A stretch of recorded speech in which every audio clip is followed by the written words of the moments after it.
I'll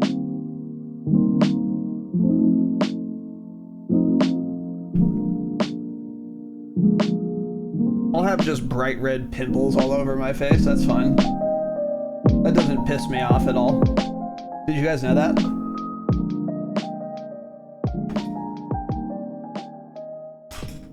We are live, boys and Sophia. Welcome to the Dropshot, a podcast, episode number, and Kira, 599.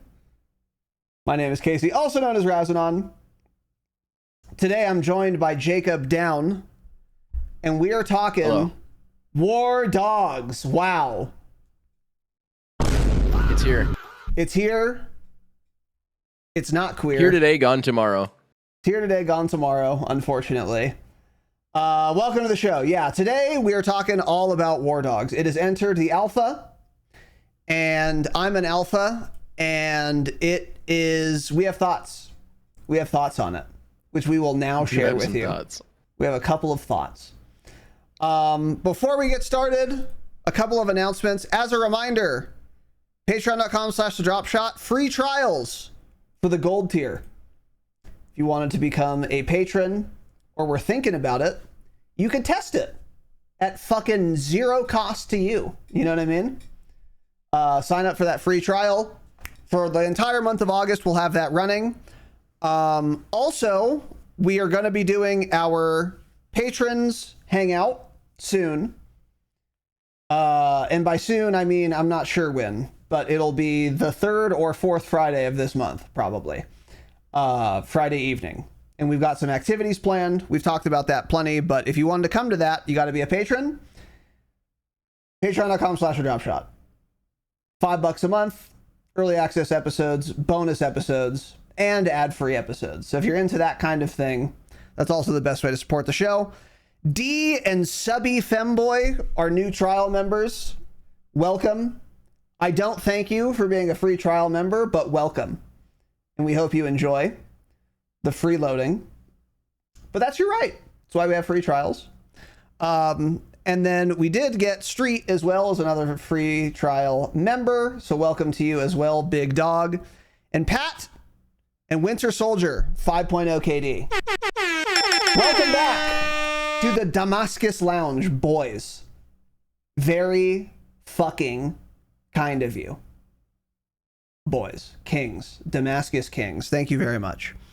Yeah, also on the topic of the Patreon, we will be recording a bonus episode tomorrow morning, probably, if Jake's into that sort of thing. And we will be talking about Tarkov Cord Breach. That's the plan. Because today we're not going to be talking about Tarkov Cord Breach much. We will instead be talking about the Wardogs Alpha, which Sorry.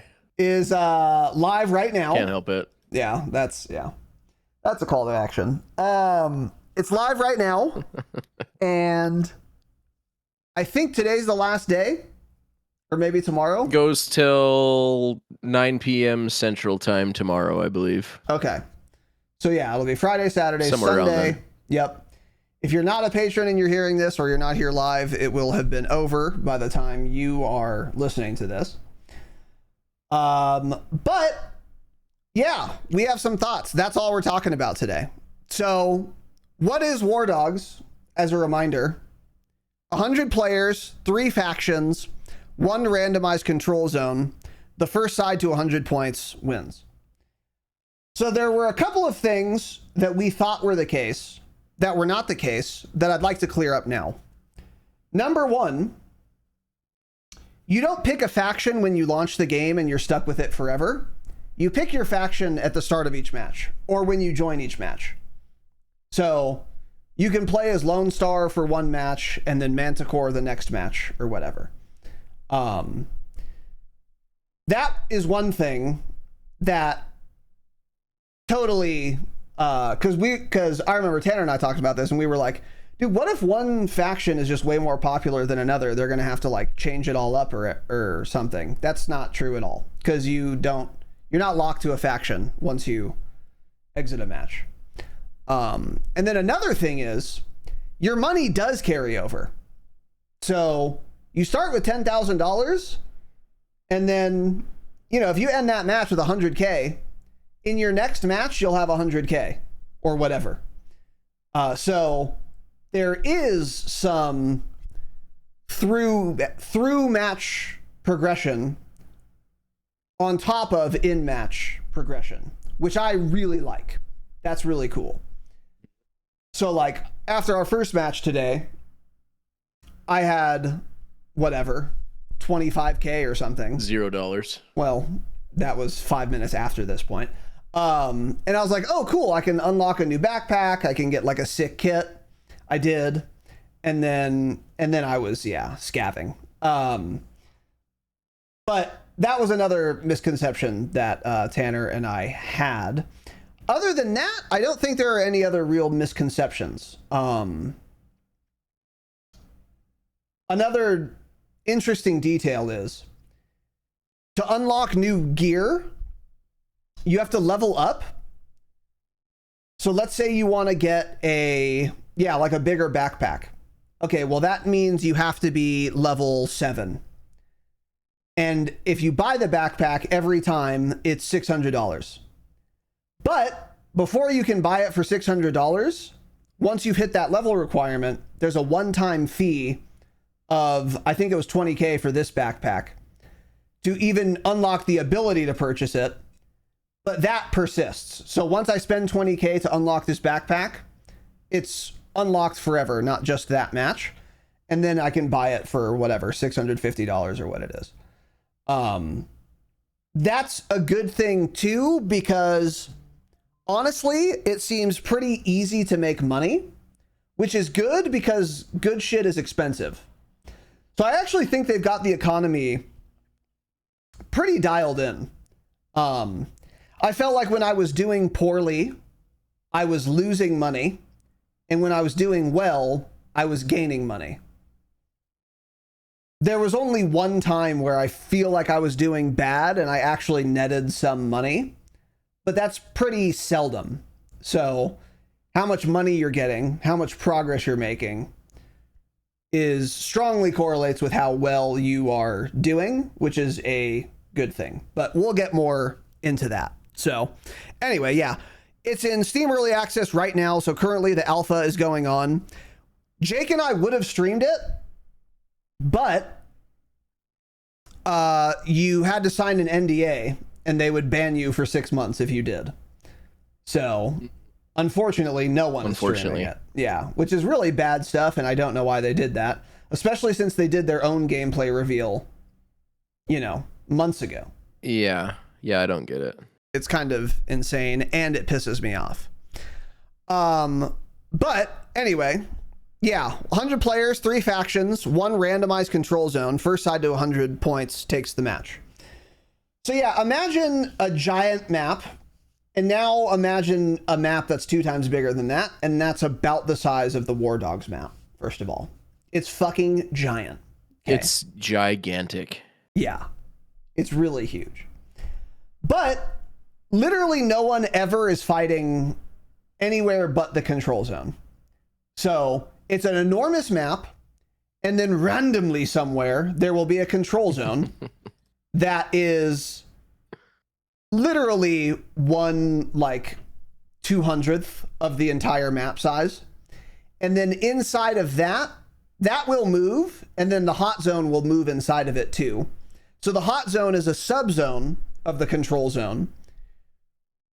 If you're standing in the control zone, if your faction has the most people standing in the control zone, then every 10 seconds you get a point or something, whatever. Call it 10 seconds. But if you're standing in the hot zone, you count as 2 people. So if 20 people are in the hot zone for your faction, then you will have 40 people as counting toward you being in control. But control is binary. Your faction either controls the zone and you get a point every tick, or your faction does not control the zone and you do not get a point every tick. So it's totally binary in that regard. And so whichever faction has the most people in the control/hot zone is going to be the one getting a point at the next tick, which is about every 10 seconds, 5 or 10 seconds, I want to say. And then it's the first team to 100 points wins, which takes longer than it sounds because there are 3 teams. And sometimes the zone is contested. So, you know, whatever, 2 of the factions each have 20 people. If a tick happens in that case, no one gets a point. So the whole name of the game is get to the control zone, have the most people in it. Ideally get to the hot zone because then you have more bang for your buck with your presence, and you earn more money for doing shit in the hot zone, getting kills, rezzing people, all of that. Okay. So how you both got in and what you expected walking in versus what you got.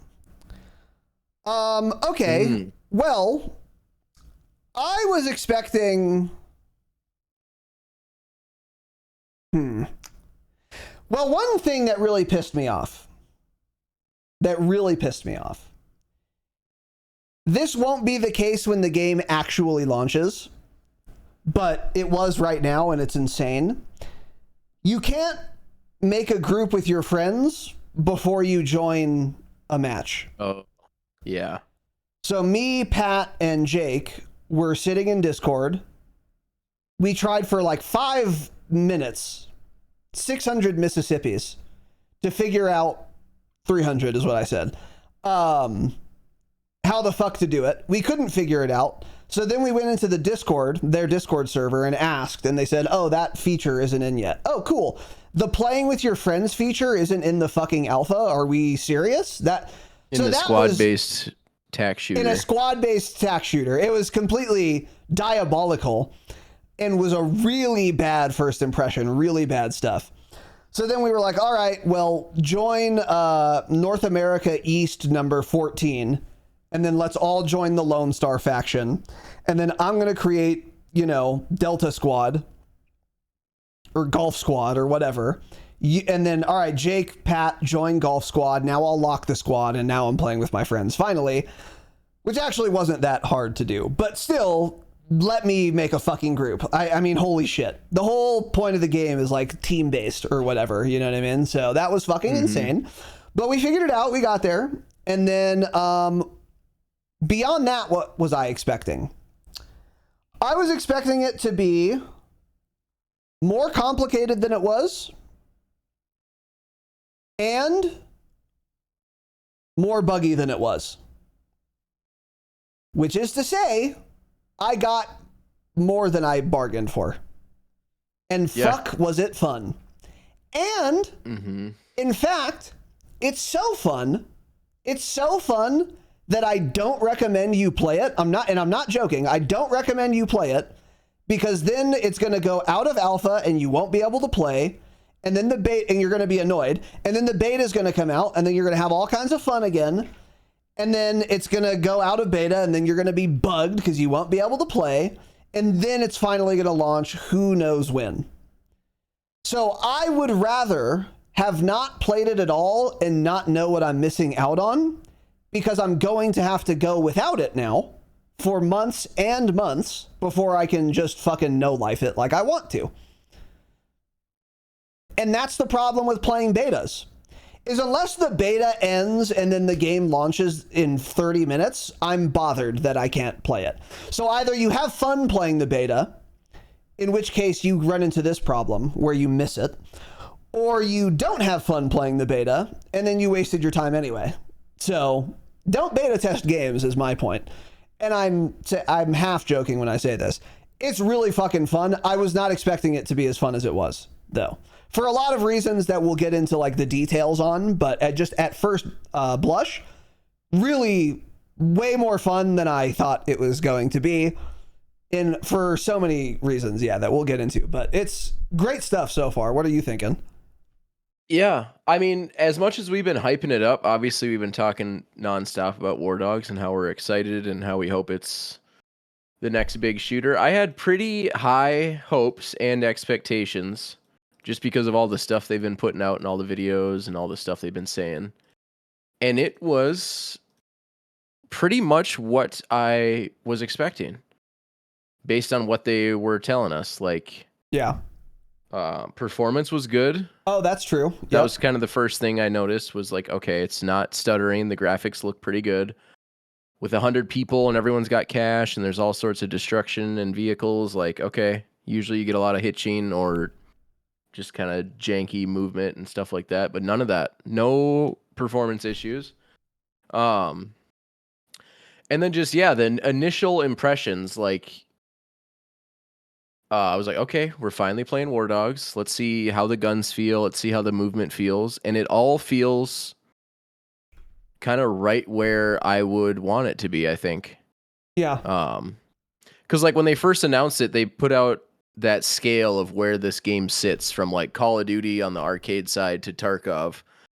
And they had it kind of right in the middle, leaning slightly more towards like Arma and Tarkov, which I think that's pretty much how it feels to me. Yeah, I agree. Based on what I played so far. I agree. So yeah, it's so far it seems to be kind of that slower paced, more tactical, your decisions matter type game that we've been wanting.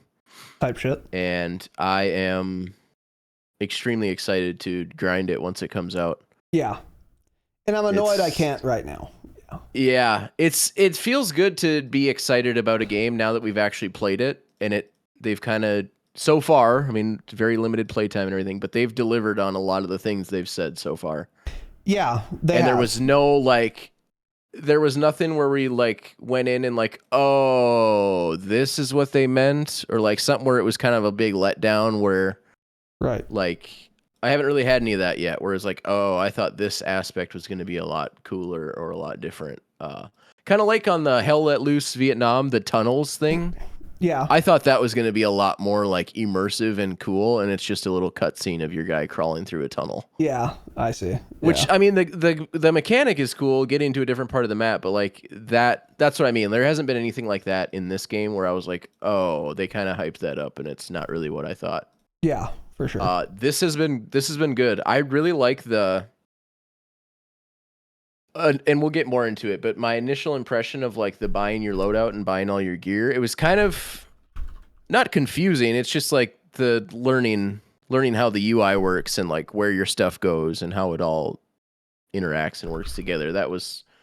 Took me a second, and then once I figured it out, I'm like, oh, and you go through and you look at all the things you're going to be able to get and all the items. It's looking like it's going to be really fun. Yeah, for sure. So yeah, initial impressions, very good. Lived up to a lot of the hype and a lot of the standards they kind of set for themselves, I think. I agree. Yeah. Yeah.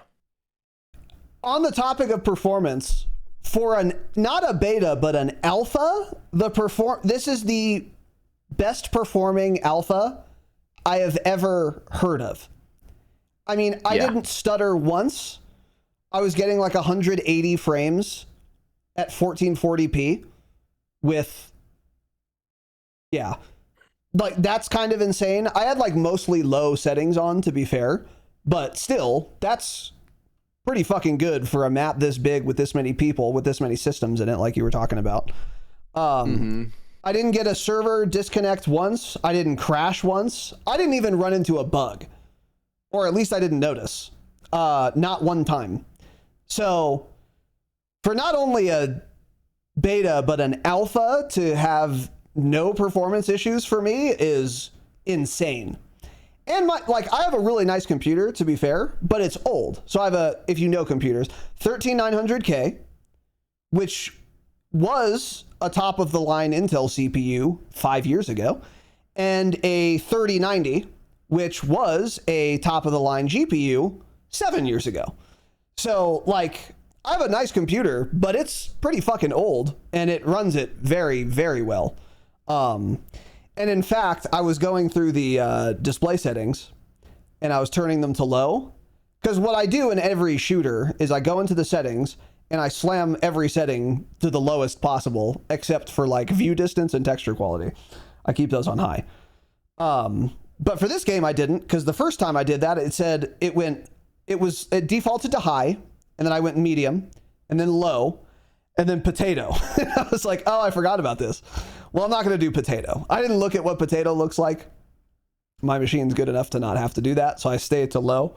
But they did implement the potato feature, which is funny. That's a cool, that makes me laugh. And it's good. Mm-hmm. You should have that setting so that many people can play your game. So yeah, the performance was insane. Another thing, by the way, before I forget, the 3 teams thing does matter, but not in the way I thought it would, or at least not yet. So it kind of matters. Okay, so the control zone's in the middle. Manticore is spawning on the east side. What's the red team called? Valkyrie is spawning, don't say Valkyra, on the west side. It ends with an A. Does it actually? Valkyra. Is it actually Valkyra? Yes. That pisses me off a lot. Yes. Okay, that's fine. Because Manticore is a real weird, Valkyra isn't, but that's fine. On the west side, Valkyra is spawning, and then south, like we're spawning, we're Lone Star. So let's say Manticore has 90 points out of 100, and Valkyra has 30 points out of 100, and we have 50 points out of 100. And we need to go to the control zone. Okay, well, we can enter from the south, which is like where we're coming from. But we could also do a little loop, a little loop-de-loop. And we can maybe cut off reinforcements by going west to cut off the Valkyra reinforcements, because that's the direction their base is. Or we could go east to cut off the Manticore reinforcements, where their base is. Well, Manticore has 90 points, Valkyra has 30. So guess where we're going? We're going fucking east. That's kind of cool. And also what's funny about the 3 teams thing is, there were times where I got excited that a team that isn't mine took control of the control zone. So again, in this scenario, Manticore has 90, shit, now they have 91. We're like in the chopper going back. And then Valkyra takes control, which is not my team, but I'm like, yeah, great. Manticore isn't winning yet. That bought us time.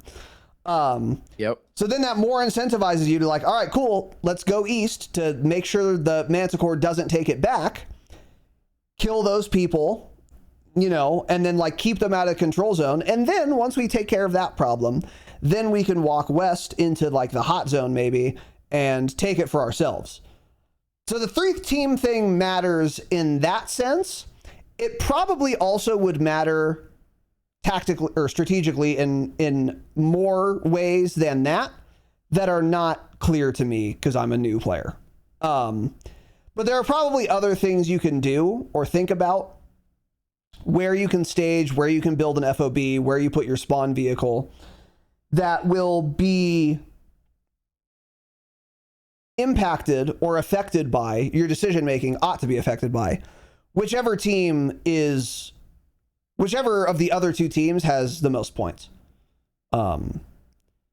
So that's really cool too. I do like the 3 team aspect. Now, when I saw an enemy, I didn't know or care what faction they are. They're an enemy, I'm going to kill them, whatever.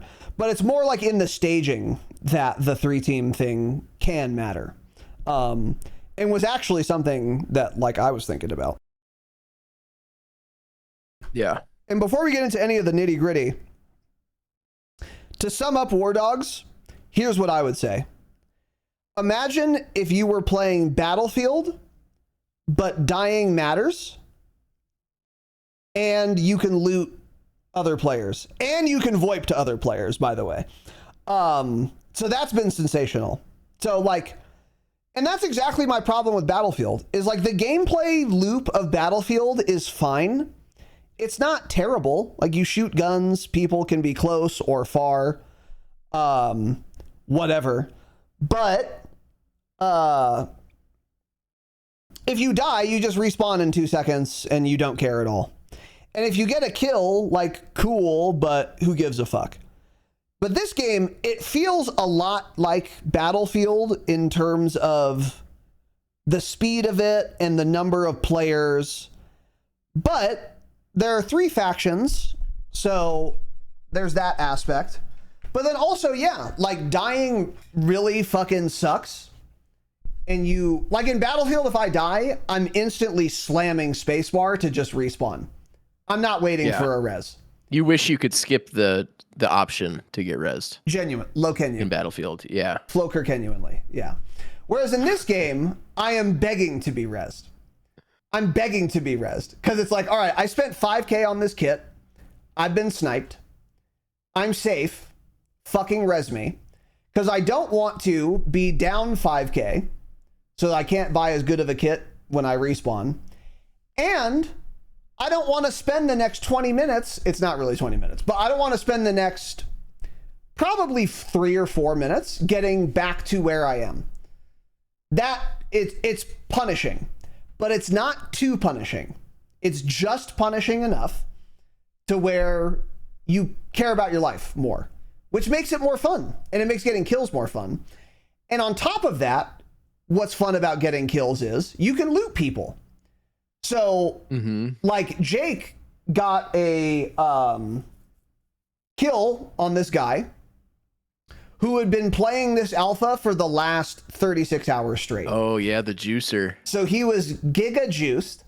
So Jake was like, yeah. So on top of the gratification of not dying and having to spend 3 minutes getting back here, and on top of the gratification of knowing that guy is going to have to do that, so that's satisfying. And the cash I get from killing him. And the cash you get from killing him. And just the dopamine from getting a kill, like any shooter game. There was the additional benefit of looting this guy who had guns and equipment unlocked that we were not high enough level to buy ourselves yet. But we could loot this guy's corpse, and now we're using level 30 guns that we will not be able to buy for another 6 hours of grinding. And then he killed another juicer with that kit, and then I took the good shit. And I was like, yeah, that's fantastic stuff. But looting is risky too, because it's a big ass map. You don't know where his boyfriends are. So it's like, all right, I'm going to try looting this. I hope I don't die. Most of the time I didn't, but I did die while looting people like probably 3 times so far. So you got to be strategic about it. And like, all right, where did I kill this guy? Can I loot him? Can you drag enemy corpses? I don't think so. Yeah, no. I don't think you can. Yeah. So that's a feature that I would like to see. Oh God. Okay. Sorry, I forgot something. But yeah, like that makes the game so fun. And then there were other times too where it's like, all right, dude, I'm out of ammo. Like, or I'm nearly out of ammo. I have to loot this guy. He's in a terrible spot, but I have no ammo. I have to loot him. So then you go for it. Or you're like, all right, I'm out of bandages. I have to loot this guy. So then you do that too. Another fun feature that I like, although I don't know if it's good for the game, is if one of your teammates is downed, you can drag them, you can revive them, and you can loot them, and they can't do anything about it. Yeah, that is kind of interesting, isn't it? You kind of weird. You can loot your downed teammate and then res him to BM if you wanted to. So that's pretty funny. But yeah, like that's the best way I could describe it though. If you're unfamiliar with this game or this type of game, it's most similar in my opinion to Battlefield in terms of feel. In terms of the map size and the like overarching objectives and the like, yeah, just the feeling of it. It feels the most to me like the engagement ranges you run into too. It feels the most like Battlefield, but it's actually fun and good, unlike Battlefield. Because again, for all the reasons I just mentioned, dying matters, getting kills is way more satisfying. So like it's been great stuff so far. Yeah. So. Yeah. The 3 teams, yeah, just going back to that a little bit. Like you said, you have no idea who you're fighting when you're shooting them. But yeah, so far the biggest impact of the 3 teams is exactly like you said, just whoever's taking control of the point can really, even if it's the person who, like you said, if one team's winning and the other team takes control, it gives you a second to just get yourself together, figure out what you're going to do, where you want to push to, and where you want to try and take control. And that is cool. Like, as opposed to just getting shit slammed by a completely dominant team in like COD or something where they just have every angle pinned down and you can't get anywhere. This feels like even if you're losing and you're kind of getting rolled up, you can still like we had a match where it was like 3 to 15 to 20. And then we joined, the big dogs rolled in. Yep. And next thing you know, we're winning like 25 to 15 to 20. We went in and we held the control zone and we completely took over. Yep. So yeah, the 3 teams obviously will learn more. You know, people will figure out all the meta stuff and how it all works and how this all interacts with each other. But I like it. I like the fact that there's 3 different factions. Now, my one question with regards to the map is, so the control zone, the big circle, that does not move. Okay. The control zone does not move. The hot zone inside the control zone moves. But because of how the map is laid out, like, it's kind of weird because the map is never really going to change then, because it's not like they can move the control zone closer. Because it's right in the center of all 3 of you. So if they move it around, it's going to be closer to someone. So what my understanding is, the control zone is in a totally random spot on the map at the start of every match. So it's always going to be somewhere different. And they put the 3 bases equidistant based on where the random control zone is. Is that how it works? I believe so. I hope that's right. Yeah. I believe because that's how it I mean, works. I guess I've only played like 2 or 3 full matches. And it seems to be, the control zone seems to be in the exact same spot every time so far. Now, that might just be for the alpha. They might not be moving that around just for the alpha. Right. But I do kind of hope that it moves around a little bit, because it does seem like there's a lot of different areas of the map that we haven't been able to fight in yet, just because that's not where the control zone is. But Right. that doesn't... It's still plenty big to be interesting, and there's still tons of area in the control zone where I haven't even been to yet. The whole northern half of it I haven't even really gone to. Yeah. So that is something. But yeah, it's I'm loving it so far. Yeah. The control zone's The definitely first death gonna move. Claude says, the first death specifically, did you understand why you died, or did it come from nowhere? Don't remember. I don't think I died. Oh, you haven't felt your first death yet. Wow. Yeah. Interesting. I'm 107-0, so. Wow. It's crazy. I swear you got C4'd. I did get C4'd. Yes, I got C4'd. I got fucking shit slammed easily. Yeah. Yeah. Yeah, no, they said they're going to move the control zone. That's actually a good question. If they're moving it for the alpha, they might not be. In the alpha, it might be static, but once the game launches, they're going to move it around. Yeah, for sure. So that'll be cool. And yeah, that was another concern that we had more recently. Like, oh, is this map big enough, like, to be the only map? Yes. If they move the control zone, which they will, yes, for sure. It's going to be, and it's pretty varied too. There's like flat areas, there's roads, there's hills. The hills have eyes, there's trees, there's plains, there's sunflowers, there's houses, there's tower. There are a lot of things. Little industrial areas, yeah. Oh, another little tidbit before I forget. There is also destructible environments, which do matter, because I was on top of a tower sniping, and I was cooking, by the way. I was like prone at the very top of this tower, just dinking kids up. And I was having the time of my life. And then all of a sudden, my screen shakes violently, and I'm in fucking free fall, and I'm dead. And what happened was, an M1 Abrams tank lobbed a fucking artillery round at the base of the tower, brought it down, and the 8 people up there all free fell to their death. So the destructible environments really matter, because those towers, by the way, are fucking strong. If you're in that tower with like a couple people, man, you are oppressive in those towers. But then you have to do the calculus, like, okay, this tower's in the control zone, but it's not in the hot zone, and the hot zone isn't even in our line of sight anymore because it's moving away from us. Do we stay in the strong position in the control zone? and like definitely count for 8 because there's 8 of us in here? Or do we want to get off and move toward the hot zone where we could count for 16 if we all survive to get in there, because it's a way less advantageous position because it's not in the top of a fucking tower anymore? I don't know. I don't know the answer to that question, but it's cool to have to think about that. You know what I mean? Mm-hmm. Like, it's dope. So, yeah.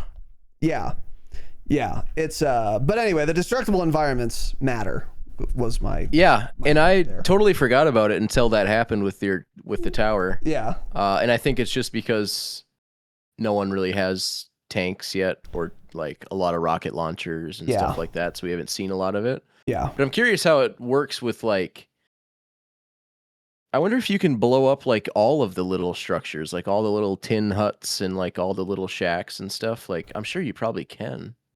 Yeah. But we haven't seen much of that yet. Yeah, we have. Be curious though. Yeah, and that's another thing we should say. There are a lot of systems in this game that we have not engaged with and don't understand yet, all of which relate to the building stuff. Like, you can build like sandbags and whatever those boxes are called. I forget what they're called. And other things. Like forward operating bases. I don't know what the point of a forward operating base is. I still don't understand that. They seem to be quite important, but it doesn't seem like you can spawn on them. Because you either spawn when you die, if you don't get rezzed, you either spawn, you spawn back at your base. And then from there, you can either walk to the control zone, which will take genuinely 20 minutes, 15 minutes. Like, it's not tenable at all. Or you can buy a vehicle or get in someone's vehicle and get a ride. Or you can spawn on your spawn truck, your team's spawn truck, if it's in the control zone. So how do you get in the spawn truck? I don't know. I don't know how that works, but basically someone will buy the spawn truck. I think you can only have one, and then they drive it to the control zone. So if they're not in the control zone, you can't spawn on it. But once they are in the control zone, you can spawn on it. And where you put that really matters too, because if that's in a shit spot, then like many of our teammates put it in, then you're like, oh, cool. I don't have to fly over there. I can just spawn in the spawn truck. And then you get out and you're mercilessly gunned down. You're a fish inside of a barrel. Yeah. Yes. Yeah. So and you're being shot. So there's strategy with that too. But so yeah, like, I don't know what the point of a forward operating base is. I understand the point of a sandbag, but I'm not going to spend my time making sandbags in a shooter game. Yeah, that's for the grunts. The real shooters need to be out on the front lines. Shooters shoot. We need to be out there gunning enemy combatants down. Yeah. We'll leave that to Pat. Pat, build me a sandbag now. Yeah. I mean, it's like having Michael Jordan setting screens as the water boy. Yeah. I mean, yeah, we're not doing that. Yeah. Yeah. Give him give me the ball. So yeah, so there are systems in the game that we just have not engaged with. But at some point we will. But yeah, the forward operating bases seem to be important. I just don't know why. I kind of wish you could spawn on them, and maybe you could if we built them up enough or something. I don't know. That's what I'm wondering. I'm wondering if there's just stuff people haven't unlocked yet, or there's stuff that's not technically in the alpha yet that you're going to be able to do more with those. I'm sure there is. And I'm sure a lot of the FOB stuff has to do with like vehicles, like, because I know like when you looked at one, it had like building supplies, fuel supplies, ammo supplies. So I'm sure once people get more vehicles like choppers and more tanks and stuff, that's going to matter more for refueling or resupplying. Because I think you only have a certain amount of like shells in a tank, for example, before you have to go back and get more. Yeah. And you're obviously not going to drive all the way back to the base. Oh, yep. You're right. Yeah. So I think that has to do with it. For sure. Something to do with it too. That's definitely part of it. Yeah. Yeah. So anyway, yeah. First contact. Blow I can talk. Blow of the first match each of you dropped into, what the opening 60 seconds felt like. Yeah, so you spawn in and then you kind of like are waiting for the match to start, and it doesn't let you buy from the vendor until the match starts. That pisses me off. We need to change that feature. In fact, what is the point of the pregame lobby if you can't let me buy shit? What are we doing? So that bothers me. Change it. Another thing that bothers me and change it, free look needs to be a thing for infantry. So if you hold left alt in a vehicle, you can look like left while you're still driving straight. It's called free look. And there are video games where as infantry, like on foot, you can also do this. So like Tarkov has it, free look. Arc Raiders might have it. It's a shitty game, so it might not. Arc Raiders is in third person, so it's always free look, I guess. ABI has it. And it's insane that there is a keybind for free look in Wardogs. So they know what free look is, and they've implemented it. But you can't do it as infantry. In a game like this, that's criminal. It really needs free look, and it pisses me off bad that you don't have it. Because it's like, all right, I see a guy, whatever, 30 degrees north. I need to run 120 degrees east. I see him. I would love to be able to look at him as I'm fucking sprinting hard right here, but I can't. I just have to, it's like, all right, well, I got eyes on him. Hope he doesn't see me, and then just start running, and you don't know. In a game like this, it really fucking needs free look, so that pisses me off. But yeah, so it's crazy they don't put it in yet. Definitely needs it. It needs it, in parentheses, badly. Badly. Yeah, yeah. So I'm ultra bugged. But what the opening 60 seconds felt like, what did they feel like, man? First 60 seconds felt like, holy shit, this map is fucking gigantic. That's what my first 60 seconds felt like. Because the first 180 seconds was spent driving to the control zone. So during the entirety of that time was just thinking, holy shit, the map is huge. Right. Which again is fine. That's good. Move it around, give us a giant area to play on. That's fine. Nothing wrong with it. It's big. Yeah. Yeah. Well, actually, technically, my first 60 seconds of the game was when we joined a server with 18 people in it, and I couldn't do anything because we waited for it to fill up, and it never did. So my first 60 seconds was, wow, the base here is pretty cool. I wish I could do anything. Yeah.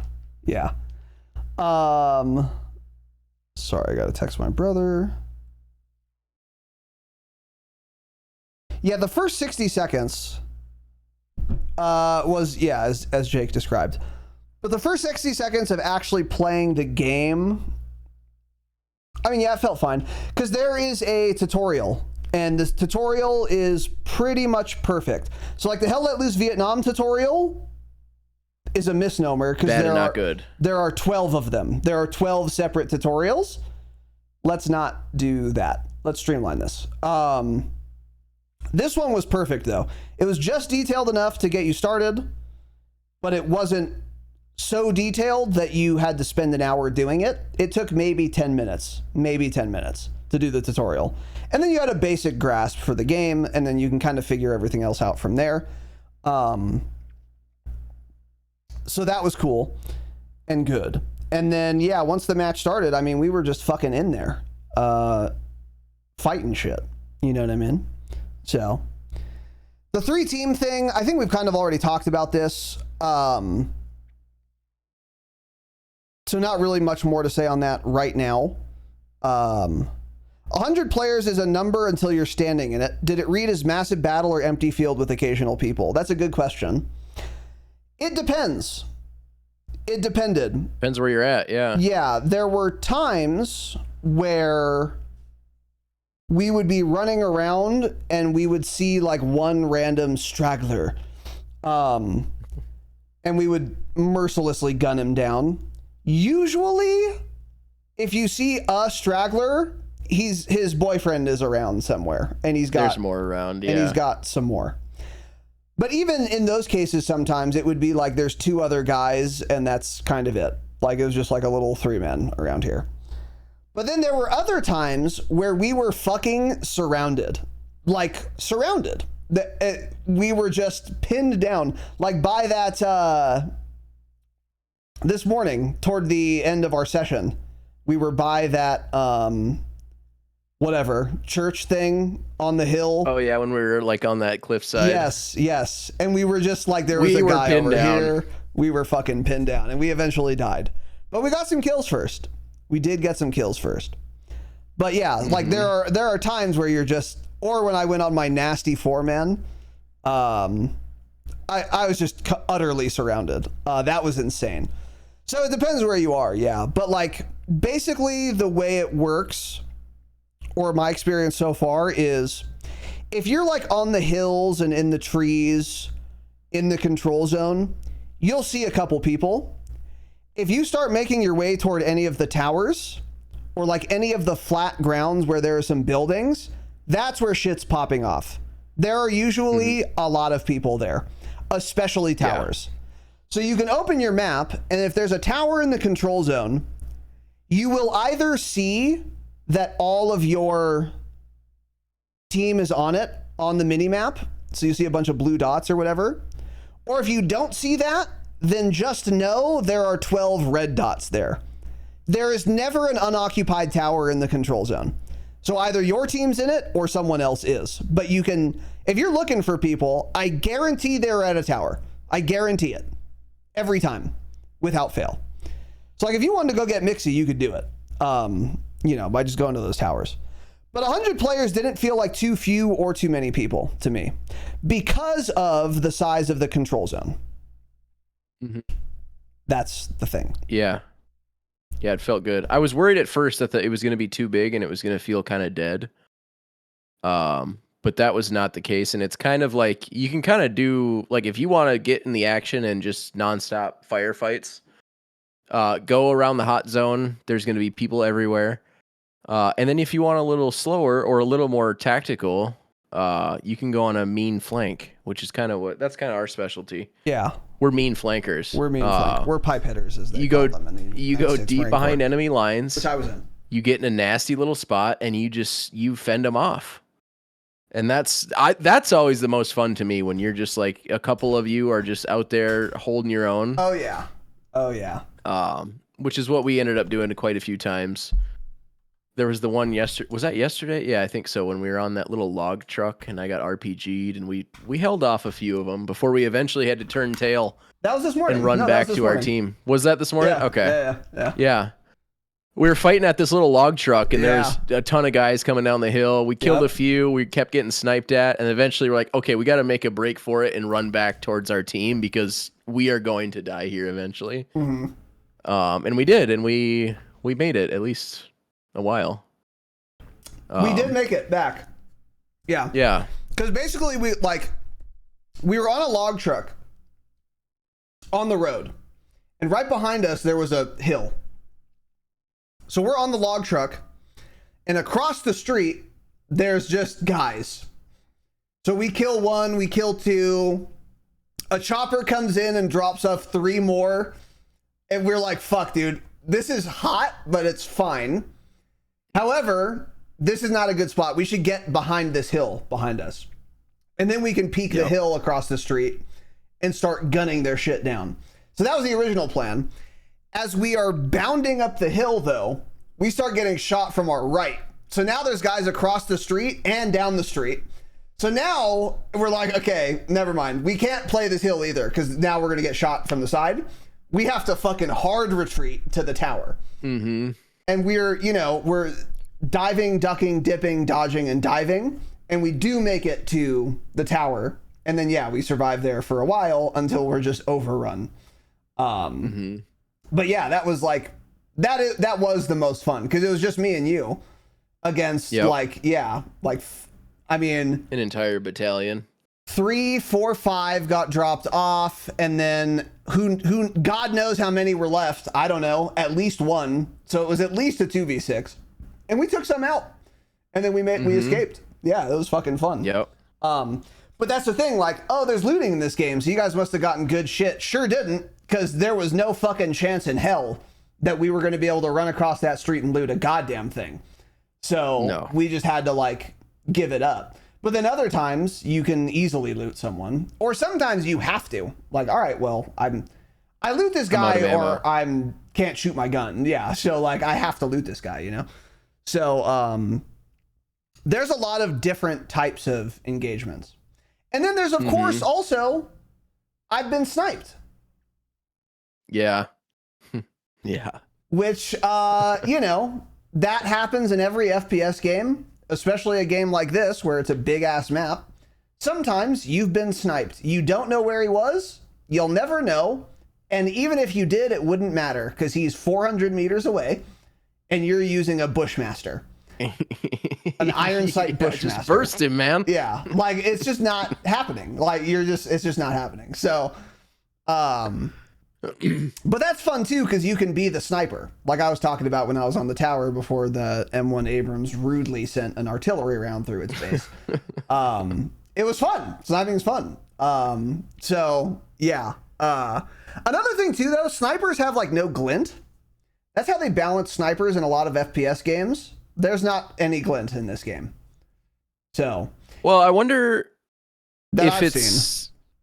Yeah, I wonder if it's like on the better scopes with more zoom. Maybe. If they have glint or something. Maybe. I never saw any. I'm not sure. I didn't either. Yeah. Yeah. I don't know. But snipers aren't like a huge problem or anything. There are, at least in the areas we played so far, there are a lot of elevation changes and a lot of cover. So like if there's a tower, it's really oppressive if you run in a straight line at it, but like you don't have to do that. And there are a lot of hills and walls and buildings and trees where you can take cover from it, you know? So like, it's not like, what's a good example? I don't know. Whatever. It's not like a bad situation. It's a fine one. So yeah, anyway. But yeah, 100 players, getting back to that, felt good. 100 players felt good. I think it's the perfect amount of people. It's the correct amount of people.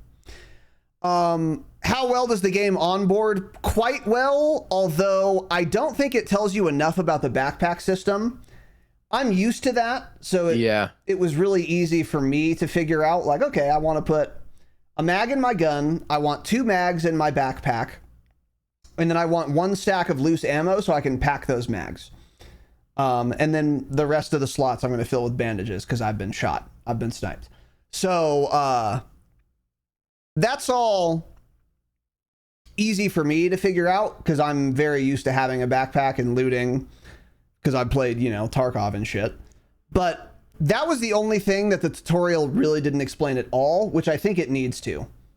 Because if you're new to that system, you can figure it out. It's not that complicated, but it'll be kind of jarring and weird to you. And it might be a little overwhelming at first. I think it could onboard better with that. But every other system, I think it onboarded pretty well.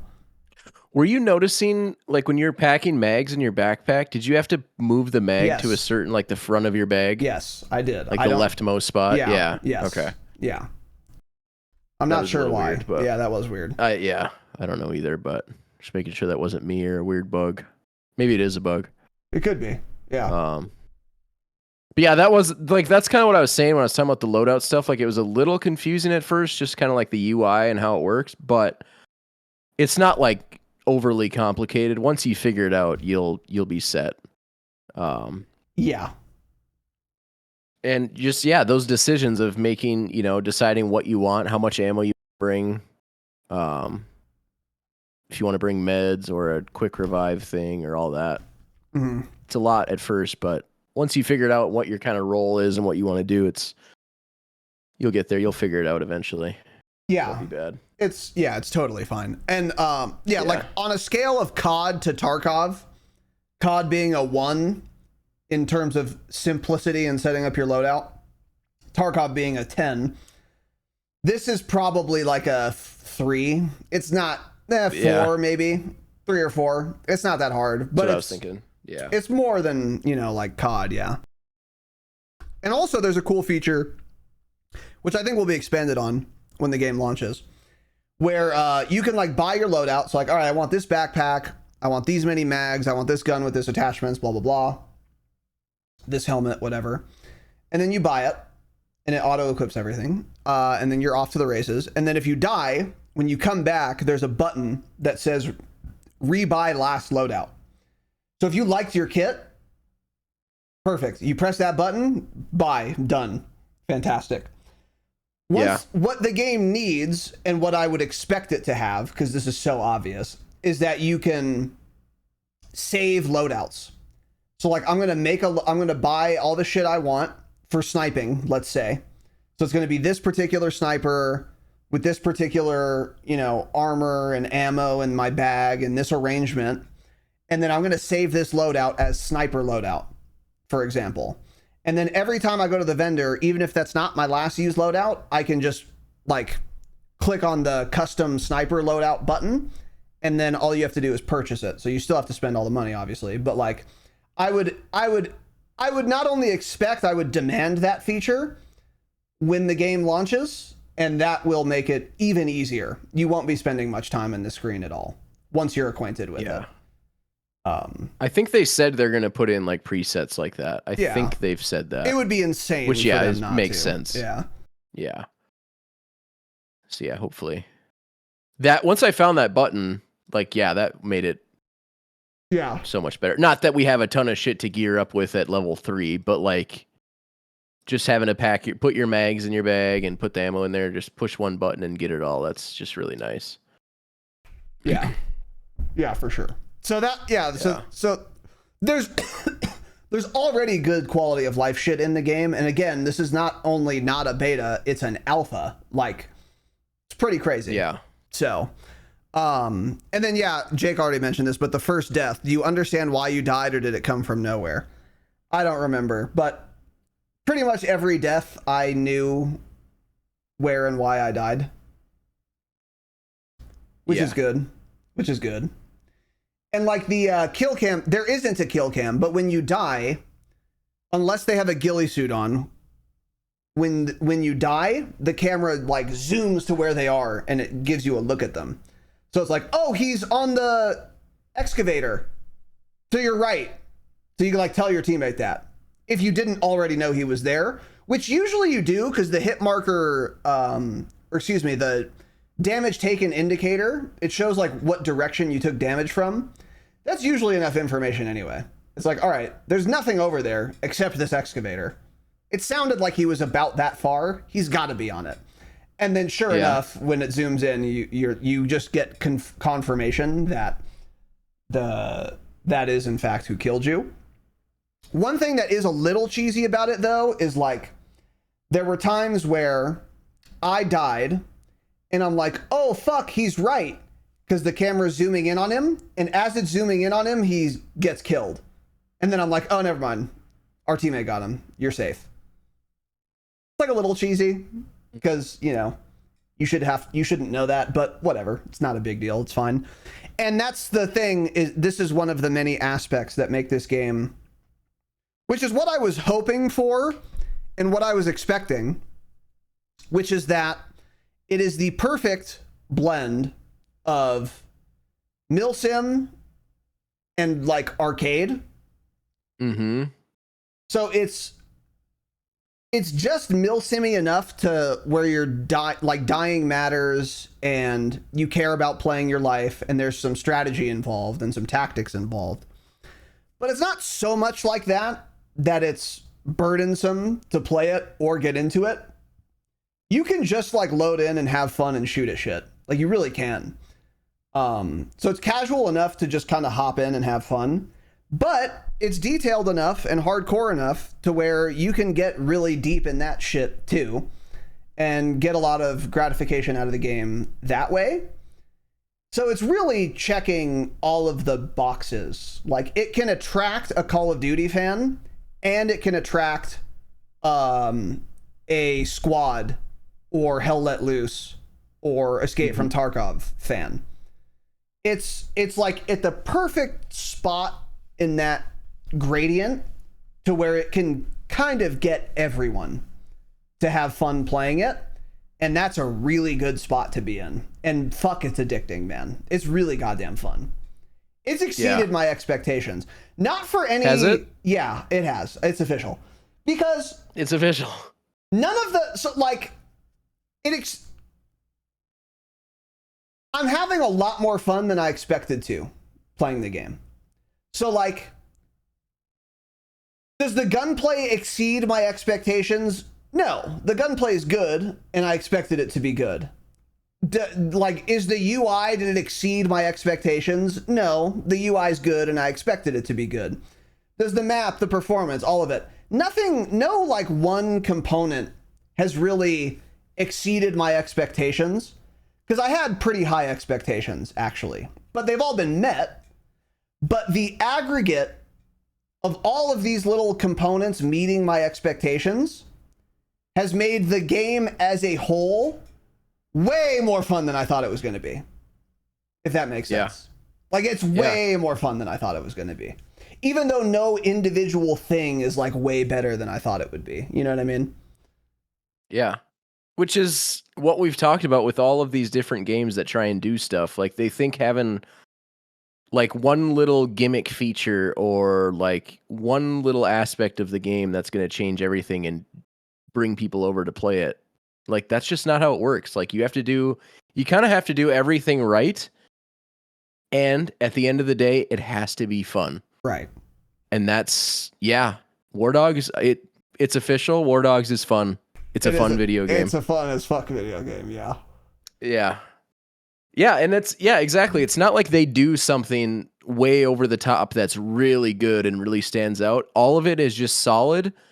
And more important than that, there's no holes. There's no glaring holes of like, exactly. Yes. The map is good, the gunplay's good, the economy's cool, but the performance sucks. Or it runs really well, I like the gunplay, but the economy thing is kind of whack. It doesn't really matter. Like no, there's no major holes in it. Everything seems to be pretty cohesive and work together.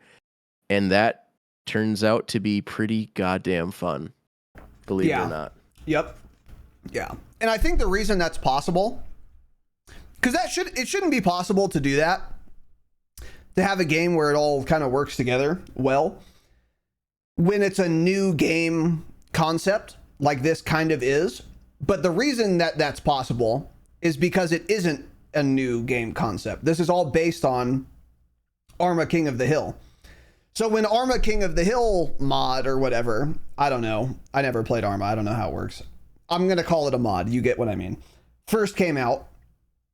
The economy probably fucking sucked. The performance probably fucking sucked. The respawn mechanics were probably shit. And there were probably a ton of issues that over the last 10 years or however long that's been out have all been ironed out on paper. But now Wardogs took all of that and we're like, okay, now that there's been 10 years of development in Arma King of the Hill, we know that tanks should cost this much. You should get this much for a kill.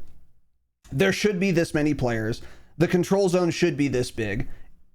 Vehicles should do this much damage to towers, etc., etc., etc. Now that we know all that, let's just make a brand new game, but we already have the blueprint. And then we can just make it a modern game with some extra cool systems in it to make it even more fun or whatever. And that's how it's possible that there aren't any glaring holes in the gameplay loop, I think. Because if you try to make a brand new genre of video game, chances are it's just going to suck. Everything that you try for the first time is just going to be shit. And you're going to have to iterate on it a lot to make it good. But like the iteration on this game genre has already been done. So now they just took all the fruits of that labor and implemented it into a new product. And that's why it's so fun. Because to me, this is a brand new genre, but it's not to them. So they've ironed all the kinks out and I just fucking mosey on into the front door once it's perfect. Fantastic. Yeah. Great. Take my money. Monetize my ass. So I mean, it's been, it's super, super fucking fun. But anyway, dying. Do I understand why I died? I got shot. And so, anyway. So the next thing is, how does the gun feel in your hands? Does it feel good? More important than that, I'm just going to stick this right in front. How is the visibility and the audio? Because if I can't see anyone, it doesn't matter. And if I can't hear anyone, it doesn't matter. I'm going to be honest. The audio, I did get walked up on by a guy that I should have heard that I didn't hear, and it pissed me off. But that happened exactly one time. So I'll let it slide. I'm also old as fuck. So maybe I just didn't hear him and I should have. Or like a youthful person would have. Visibility, good, solid. It's fine. It's easier to see people in this game than Tarkov. And it's easier to see people in Overwatch than in this game. Which is about how it should be. The visibility is good enough. Yeah. I did not have an issue with visibility. It's also easier to see people in this game than Call of Duty Modern Warfare 2019 or Warzone 1. By orders of magnitude. So the visibility is good. That matters a lot more than audio, actually, in a game like this because of how big the map is. Usually people aren't going to be close enough to you to where you should hear them anyway. You're going to need to be able to see them. So having good visibility is more important than good audio in a game like this. And the visibility seemed fine to me. Yeah, which is really important. But yeah, the audio, you don't run into it too much. But yeah, what are your thoughts? Yeah, I mean, audio actually seemed pretty good. Like, as far as, you know, if you're at like a tower and there's enemies moving in, like you can, at least a few times, I could hear exactly kind of where they were going, where they were running to. Or like if you're out in the hills and a guy's running up like the other side of the hill from you, like you'll, at least so far in my experience, I've heard him, I think, every time for the most part. Which, yeah, the audio in this game doesn't matter as much as the visibility, because it's so gigantic that you need to see him first.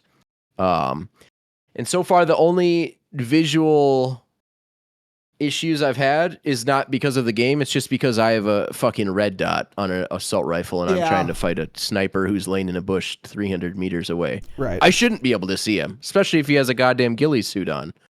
But as I level up and I get a 3 or a 4x and I can, you know, get a little more zoom and do some spotting, get tower to do some range finding for me, that will all work itself out. But yeah, really good audio, good visuals.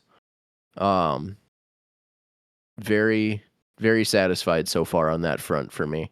Yeah, for sure. Faction identification doesn't exist. I have no idea. Yeah. Have zero clue.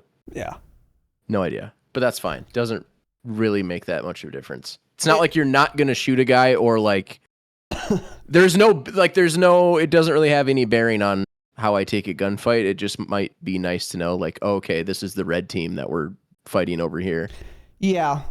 I think they should make it more obvious for exactly that reason, but it's not a huge deal because, as you say, if there's an enemy on my screen, I'm fucking blasting. So yeah. And who your teammates are is also very clear because their name and a blue dot is above their head. So you won't TK anyone on accident unless you're me, who did do that once. I wonder if it's like early days of Tarkov Arena, where if you're on the red team, are your teammates showing up red or are they blue? In Tarkov Arena, they would also show up red. So yeah, it's a good question. I don't know. We've been Lone Star man. Yeah, that was yeah. But yeah, anyways, doesn't really matter. So yeah. Yeah, how about the TTK? What are your thoughts on the TTK, man? It was, I think, pretty good. This one's harder to pin down because there are different ammo types and there are different armor types. So the game is going to have to be out for a while to have a verdict on TTK, I think. Yeah. However, assuming everyone's running level 1 armor like they were and FMJ rounds like they were, the time to kill was about right. You had to land a few shots to get a kill, and I think that is okay. Yeah. You do not die as fast as you do in like Tarkov, for example, or Hell Let Loose. Like Hell Let Loose, you get shot with anything once, you're basically dead. This game, not so. You take a couple rounds. Less than Warzone, for sure. Like on someone fully plated. But more than, Hell Let Loose or... Tarkov is different. I shot Knight with literally 30 rounds of M855, and he didn't die. He shot me 3 times, and I died. So that's welcome to Tarkov, because ammo type matters. Day 2 of the wipe, by the way. They put the goons on Customs. Okay. Customs, which is a map that new players need to be on for tasks, by the way. So, Nikita's fucking retarded. So, yeah. The time to kill in this game, however, feels... One thing I will say is, and this is, again, probably because it's an alpha and everyone's using about the same gear generally, time to kill felt very consistent as well. I feel like I had to shoot a guy about the same amount every time to get a kill. There were times where I shot a guy square in the head and he didn't die, and it pissed me off, though. I feel like a headshot should be a one-shot kill unless the helmet, like, stops my bullet. Unless it's an Alton. Yeah. So that bothered me a little bit, but not the end of the world. I thought the time to kill was pretty good. How did the weapons feel beyond that? Pretty good as well. Like, there's like the T21, I think it's called, which is like a lower damage... It's like a Ram 7. Yeah, it's a bullpup assault rifle, and I'm a big bullpup guy, as you guys know. And it is pretty low recoil, so you can get a lot of shots on. And then there's like the AK, which I had just unlocked, which is 7.62 rounds rather than 5.56. So it has more recoil, but it does more damage. And in my opinion, was just not worth using. Because like, yeah, it does more damage, but maybe with attachments... that would change, to be fair, because I didn't have any attachments. Yeah, I gotta try it it with attachments. So maybe with like a nasty underbarrel, or rather like a foregrip and like a good stock or whatever you can put on it, muzzle brake, then maybe it would be low enough recoil to be worth using. But like without attachments, I'd rather hit more shots, even if they're doing less damage, than just miss more. So like I tried the AK for like 2 lives, and I was like, this has too much recoil for how far away people are. So yeah, the AK is not the 7.62. Oh really? Oh, okay. It's 5.45, but it's fine. I was gonna let it slide, but it's a 5.45 AK. Oh, it has a lot of recoil for 5.45. That's weird. I thought it was an AK-47. Yeah. I'm dyslexic, so I'm not. It's okay, man. I'm not dyslexic, by the way. I'm slexic. You're retarded. Okay. I've got it. Yeah, weapon handling, gunplay felt pretty good. I mean, I haven't used very many weapons yet. I've used the first 3 ARs. I just unlocked the Galil, so I will be frying with the fucking Galil going forward. You're one of the chosen people, huh? I am, yep. I'm straight out of Israel with the Galil. You look like it. I know. I'm running undercover right now. You're missing your yarmulke. Your fucking yarmulke. I haven't used... Have you used any subs yet? No, I was thinking about it, but I've been sniped. It's tough to want to use a sub when the map is so goddamn big. Yeah, exactly. Yeah. But if you're like, if the hot zone's in like that industrial area with all the shipping containers, that might be a little nasty sub area. So I want to try that. I didn't try sniping. I know you did. Did you only use the first one, right? It was like the break action. That's all I could buy. Yeah, you have to get recon level 8,000 to unlock a decent sniper rifle. But the first one is the scout or whatever. And it's like, there's no magazine. Single shot? Yes, yeah. So you put a round directly in the fucking barrel, and then you shoot it, and then you have to reload it. Yeah, it's really cringe and shit. Yeah, and it pisses me off. So I'll have to try sniping.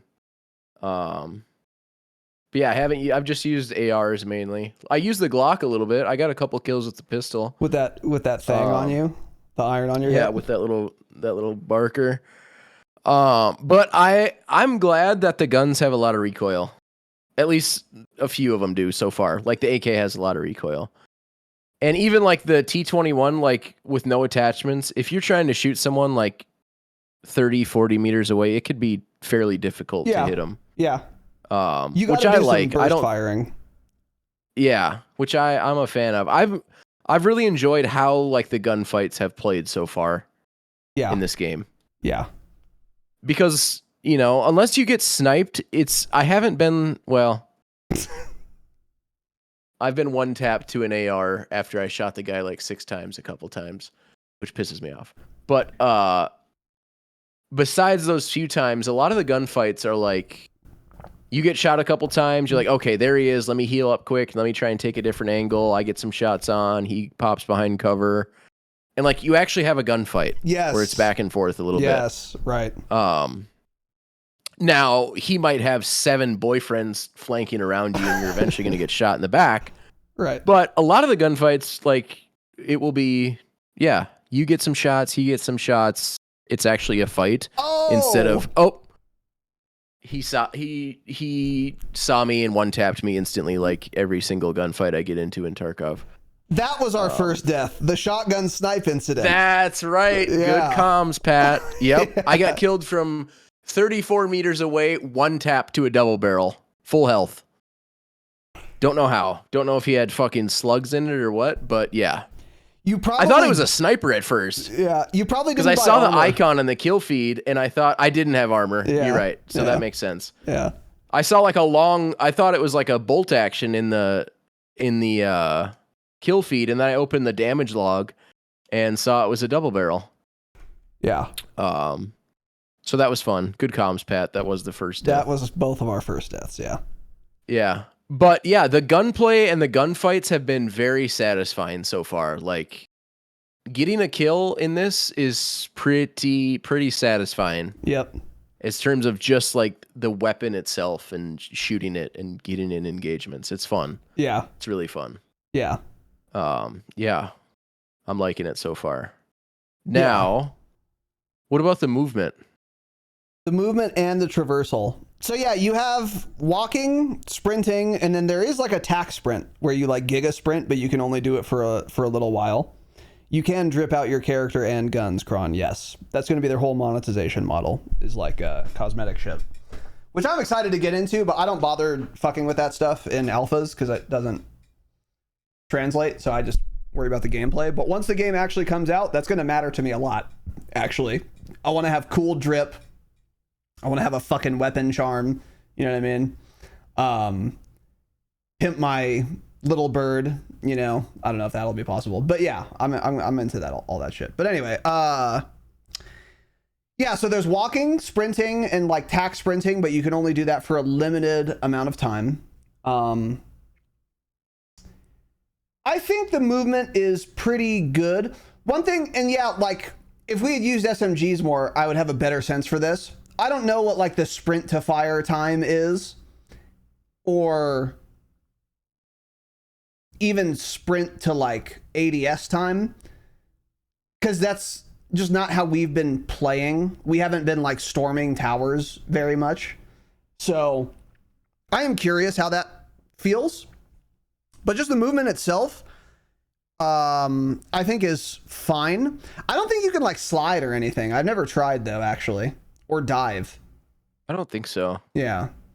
But I don't know. I don't feel like I miss it, to be honest. It's just not that style of game, which is okay. Yeah, it doesn't really fit. Yeah. It's fine. I will be curious once we get better gear and better armor, like, because everything slows you down. So I wonder if the movement's going to feel really slow once you get like level 2 armor and like better guns with bigger mags and you're carrying more shit and a better helmet, a bigger backpack. Like, I wonder if it's going to start to feel really sluggish.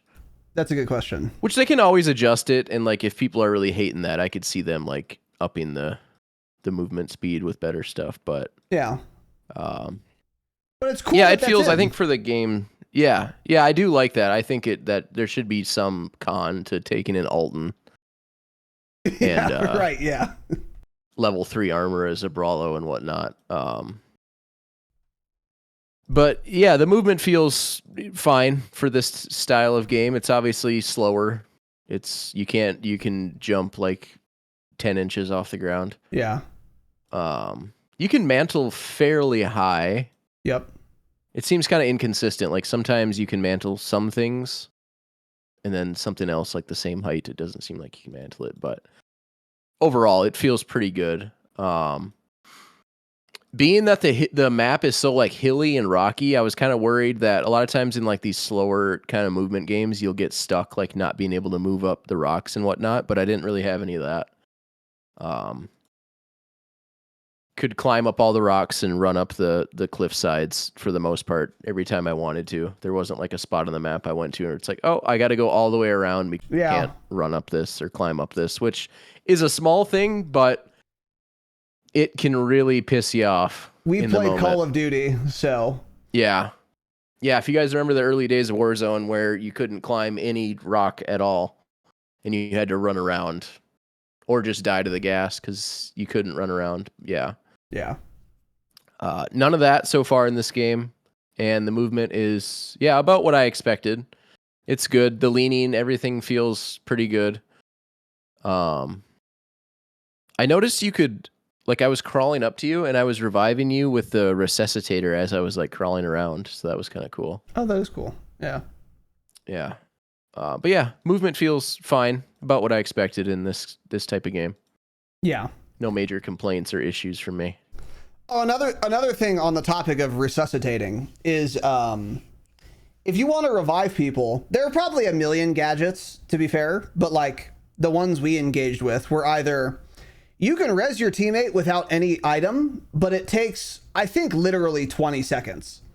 So you have to be safe to do it. Yeah. It's not like Battlefield where you kill 8 guys in a building, but there's a medic alive and he just runs around instantly rezzing everyone with his defib in 2 seconds and his whole team's back up. That shit is not possible. Because if you don't have an item, I think it takes literally 20 seconds to res someone. And then there are items that make it a lot faster. But like with the emergency resuscitator, it probably takes 3 to 5 seconds, which is still a decent amount of time.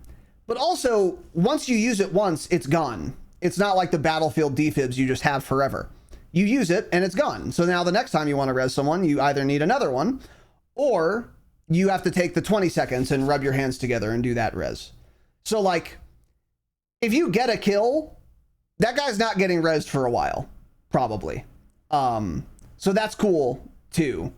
Like, you're not going to have these like stupid Battlefield moments where it's like, all right, bro, I just killed 4 guys and they're all shooting me again. Holy shit. Like, what's going on? This is dumb. So yeah, that's another thing that's worth mentioning is that I think is handled well, because I want to be able to revive people and be revived, but I don't want it to really be possible until the gunfight is won. That's basically what it comes down to. And that's how it basically works. It's pretty hard to like sneak a res if people are looking at you. You can if you like get the body behind cover, but they have a lot of time to push you. And like, even if you do get the res off, the person you resed is going to have to spend another 15 seconds healing. They might have to pack a mag. So like, it's still a huge advantage to get a kill. Even if they do get the res off. So once again, they've stricken the balance well with that mechanic, I think, too. Whereas like Battlefield doesn't. I think Battlefield resing is fucking retarded. It's just way too easy and stupid. Like, to res someone to full health, you just have to charge your defibs for literally like 1.5 seconds. And then, okay. It's like, this is so dumb. But whatever. Battlefield now, I wonder sucks. how the defib works in this game, because I picked one up off that juicer, but I never got to use it. So okay. Yeah, I don't die much, sorry. We'll see. It said, because I think when I read the description, it said instantly revives teammates. Oh, okay. Pretty sure that's what it said. Okay. But I didn't get to use it, so we'll have to see. Maybe I don't know. We'll see. Even if it is instant, though, it probably costs a lot. It takes up bag slots. And it probably isn't unlimited uses. Because it has like a battery, I think. So it went in your special slot, and it did have a battery. Yeah. But yeah, I have no idea how much a res uses out of the battery, so we'll have to see. Hopefully, like, as people level up and more people get that doesn't just become what everyone does, and it's just insta-reses all the time, but I don't think it will. Yeah. And if it does, I can see that. Again, I think I have no experience with this dev studio, and I know people have their issues with them, but it seems, again, like all the things they're saying, like if something's obviously busted and broken, I think they'll make the proper adjustments. Hopefully, at least. Yeah. But yeah, the resin, I've been satisfied with it. It seems to be, like you said, they're kind of striking the perfect balance with all of this stuff. Yeah. So far. Yeah. Yeah. So yeah, back to the movement. It's fine for a game like this. I think it's good. Traversal is another thing. So like, if you die, you spawn back at your base, and then again, you either need to get in a vehicle and make it back to the control zone, or you can spawn on your spawn truck if your team has a spawn truck in the control zone. I would say about half the time you can do that, and half the time your spawn truck won't be in the control zone. So about half the time you'll have to get in a vehicle and head over there. And whether that's a helicopter or, you know, you buy a fucking ATV, it's up to you. And that, if you have to get in a vehicle and get over there, you're going to be annoyed because it's going to take at least 90 seconds. And then the fuck ass helicopter pilot's going to be, oh, wait, it has to be totally full before we can go. Yeah. So then it's like another 4 minutes. It's like, Jesus fucking Christ, dude. So like dying sucks, but it doesn't suck too bad. It sucks just enough to where you don't want to die. And the traversal plays a huge role in that. Because I want to play the game. I don't want to sit here and jerk myself off in a helicopter. I want to fucking go shoot things. So, like, dying sucks for that reason. Which is great. I want it to matter that I died, you know? So yeah, I think the traversal's handled pretty well. I will say the vehicles handle weirdly. Yeah. I don't know what's wrong with it. And it's not terrible. It's good enough, to be clear, but it's a little janky feeling sometimes. It could be better. How could it be better? Don't ask me. I'm not a physicist. I have no idea, but it could be better. I just don't know how. I don't know what's exactly. Yeah, it's a little tricky to drive. I don't know and flying exactly is impossible. I will never fly in this game. It's way too hard. You need 1,000 hours of Microsoft Flight Sim to fly a plane. Yeah, you need a yoke and fucking pedals and yeah. I'll leave that up to the pilots. Yeah. Once again, for sure. Michael Jordan doesn't set screens. Audio visibility we already talked about. And then performance we kind of already talked about too. Frame rate's good. There's no hitching whatsoever. No bugs whatsoever. Hit reg seems hit reg solid. So here's been my thing with the hit reg. It seems good, but there were times where I wasn't getting reg, but I think it's because I am not yet used to the bullet travel time in this game. So if someone was running like left to right, I was leading them, I think, too much. And I like wasn't getting hits, but that's just a skill issue. So I just got to get used to the bullet travel time, basically. Yeah. So I think the hit reg is actually quite good. And the like no regs I may have been getting was actually just me not shooting in the right spot. I wasn't accounting for the bullet travel time correctly. But the hit reg felt good to me, yeah. Yeah. Yeah, that felt good. Mm-hmm. There's no hit markers, right?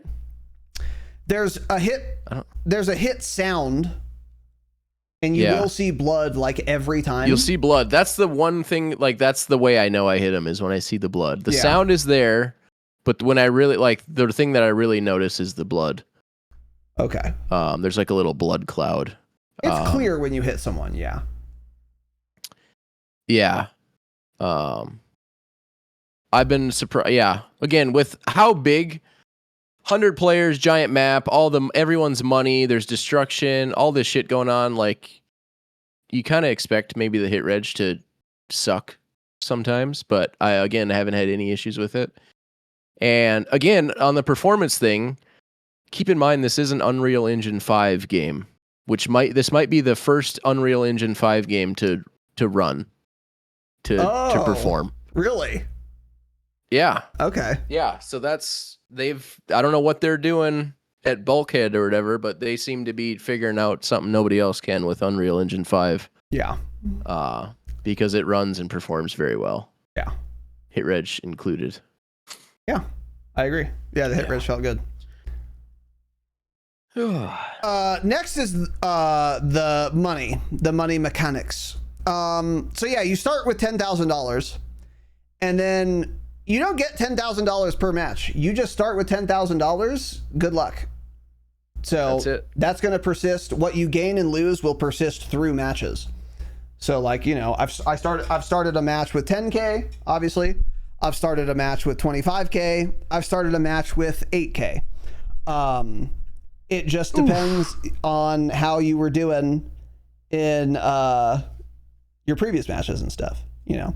And there are some money sinks, like the one-time fee to unlock the ability to purchase something like the backpack I was referring to earlier, which is good, because otherwise it would probably be a little too easy to stack money. And then you just have like unlimited money. But yeah, you spend it on everything. So like you start the game, you go to the loadout guy, and you get a gun, attachments, bandages, all that shit, vehicles. It all costs money. And then in the top right, you will see your total amount of money and how much money you've gained or lost this life. So like when you spawn, you'll buy a loadout, and then in the top right, it'll say, you know, negative $5,800. That's how much you spent on your loadout. And then you fly in, whatever, start doing shit, and then that tally will keep running. So you'll see like, you know, positive whatever, 8K, positive 10K, positive 20K, depending on how well you're doing. And then when you die, yeah, that's your total. So I quite like it.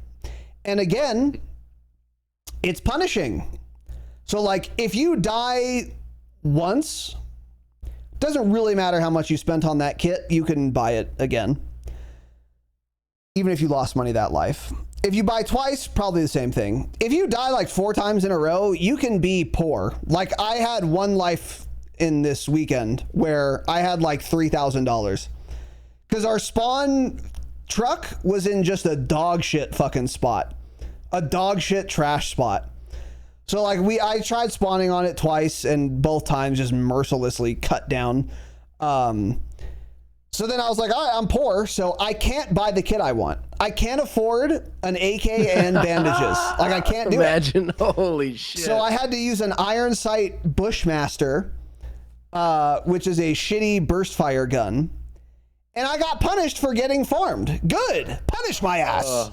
That was great. It's more Dying Matters stuff. So like I was like, fucked. I had this shitty ass kit. And then, but that's the thing is, then we got a kill. We got some kills, and I was like, okay, thank God I can take this guy's kitted out T21. So I took that, and then I'm right back in there. It's like you don't need money to get in the mix, but it's definitely better to have some, because otherwise you can't afford a fucking helmet. So I think the economy is also quite good, and I can't quibble with you about how much you should gain or lose, or do gain or lose. I don't know, other than to say it feels about right. When I'm doing well, it feels like I've made a lot of money. And when I'm doing poorly, I've lost a lot of money. Or rather, when I feel like I'm doing well, I'm gaining a lot of money. When I feel like I'm not doing well, I'm either gaining very little or I'm actually losing money. That's basically how it should be. You get paid for doing well, you don't for doing shit. Which is also feels commensurate with how well you're doing or how poorly you're doing. So I think they kind of nailed the economy thing. And yeah, like we could quibble about the prices of things too. I don't know. I played for fucking 2 hours. Give me a break. But like things like that. For 2 hours, he's already dead broke. Oh, no. I'm not broke anymore, man. No. Come on. You need to finance a loadout with Klarna at 30% interest. Okay, man. Yeah, that'd be sick. But yeah, the economy system is cool. It seems good. You don't just get money thrown at you. I can tell you that much. Like this is once again not too easy. Like Tarkov kind of is right now, where it's, oh, Twitch drops. Here's 8 fucking thick cases. Like, what are we doing, man? I remember when gear mattered in Tarkov. It doesn't anymore. So, yeah, this game, the economy works. It's perfect. So, in my opinion. Perfect. Yeah. Yeah. Yeah, I really like it. It's something that really switches up just the monotony of picking what you're going to use in a shooting game. Like, I don't know how much it's really going to matter long term. Like, unless you just have a day where you just get ran over the whole day and it really drains all your money, other than like something besides that happening, I don't really see a scenario where you can't afford to buy the things that you want to buy pretty much every life, unless you just have a really shit day. Right. Which I guess is good. It's funny that it says in this Claude thing, the obvious Tarkov parallel, gear fear. Did either of you actually feel it in a few matches, or does it take longer to bite? There's no gear fear at all. There's zero gear fear whatsoever, and the reason is if the vendor had a limited supply of a gun, or you could only buy it 3 times in a 2-hour match, okay, maybe I would be a little more selective on when and where I want to take it. But because I can just continue to buy it, there's zero gear fear. That's the difference. Correct. Whereas in Tarkov, correct. you have to do 800 different tasks and kill 7,000 PMCs to finally unlock the ability to buy the one gun that you like. So when you have one of those guns, when and where you decide to take it out makes a big difference. Right. And it's a huge decision, because if you die, you will never get it again unless you kill someone who had it. Right. So yeah, there's no gear fear, obviously. But the money, it does make it interesting, and maybe I'm wrong. Maybe, once we unlock more stuff and the guns get more expensive and I start using better ammo that costs more in my armor, and we're taking in more expensive vehicles and all that, maybe it'll start to drain a little more and I'll feel the punishing effects of losing money more. But yeah, either way, it's a fun way to kind of track, because now it's almost like because in like Call of Duty, there's obviously the team. You're either winning or you're losing as a team. And then there's your individual stats, which you can be like, okay, well, we lost, but I still played well. I still had fun, whatever.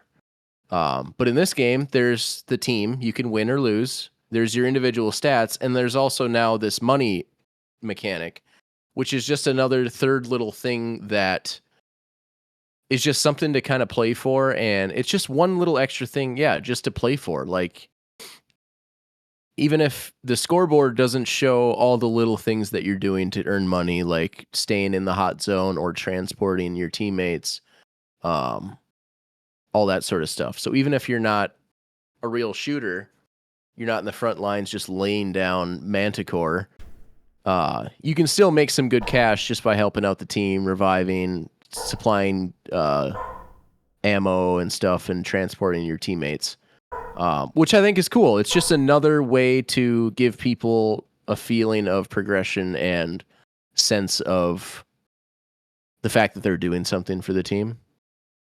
Yeah. Which is good. I like that. I think it's because I think some people kind of look at the money system in this game and kind of think it's sort of a gimmick.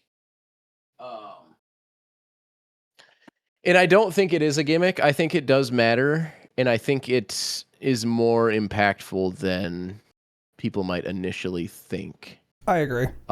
Because when I think of a game like Valorant or Counter-Strike, like, I know there's money and you buy your guns, but now this is completely, I have zero idea what I'm talking about. Like, do you ever not have the money to buy what you want? I have no idea. Yeah, I don't know. I mean, I have zero idea. I've never really played it either, I mean, I guess... I think it's more a way to round lock things, where it's like the op costs $8,000, but even if you killed literally every player in the first round, you only have, whatever, 6,000. So it's literally impossible to buy for round 2. Maybe that's what it is more, but yeah, I see what you mean. Yeah, I think you're probably right, yeah. Whereas this, as you get more stuff unlocked, you're like, damn, I really want to use a tank or an attack chopper, but I don't have any money, so I've really got to like kind of lock in and make some cash here. Which obviously, it's not like, well, I guess it sort of is. Like in Call of Duty, you can say, fuck the team, I don't care if we're winning, I'm going to try and drop a nuke. Now, that can obviously help your team if you're getting a lot of kills and not dying and keeping the enemy team off the objective. That can obviously help, but that doesn't necessarily mean you're going to win just because you're trying to do good or trying to play well. Whereas in this, like, okay, you're halfway through a match, like, damn, we need to get like a tank or an attack chopper, but we need to make some cash.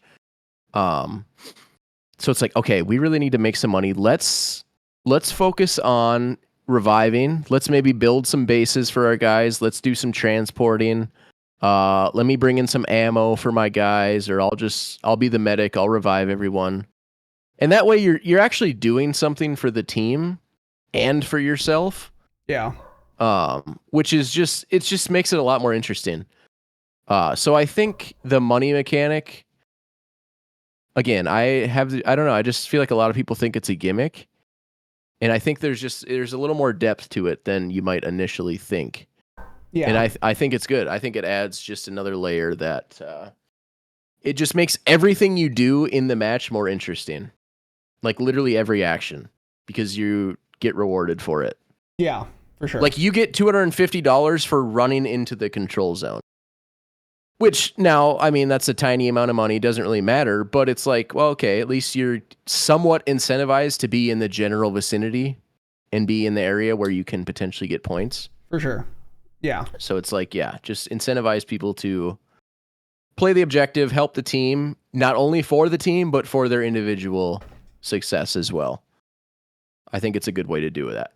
Incentivize both sides of that. So I like it. Yes, I'm a fan. I agree. And also, like, yeah, as you said earlier too, the higher level you get and like the better shit you start buying, like already the best kit that I could buy that I wanted at level 1 costs like $2,000. And then if you get literally 1 kill, it's like $2,500. So it's like, okay, well, it's pretty easy to make money in this case because everyone else has shit gear, so it's easy to kill them. And also, yeah, you get the money back for 1 kill. But then, you know, like our last match, my ideal kit was like $6,000. So it's like, okay, I got to actually make something happen this life or I'm not going to be in the black. And I can only imagine what, you know, the best helmet, the best armor, a big ass backpack, chock full of like defibs and batteries and fucking whatever, crazy ammo. And like a meta kit at max level, I wouldn't be surprised if it was like $40,000. Like genuinely. Yeah, true. Grenades, you know, so like, yeah. And if you're spending that much, you might have gear fear, you know, you might, because that's a lot. Making $40,000 in one life, it's doable for sure. And if you have really good gear, the odds of you making that money are higher, obviously.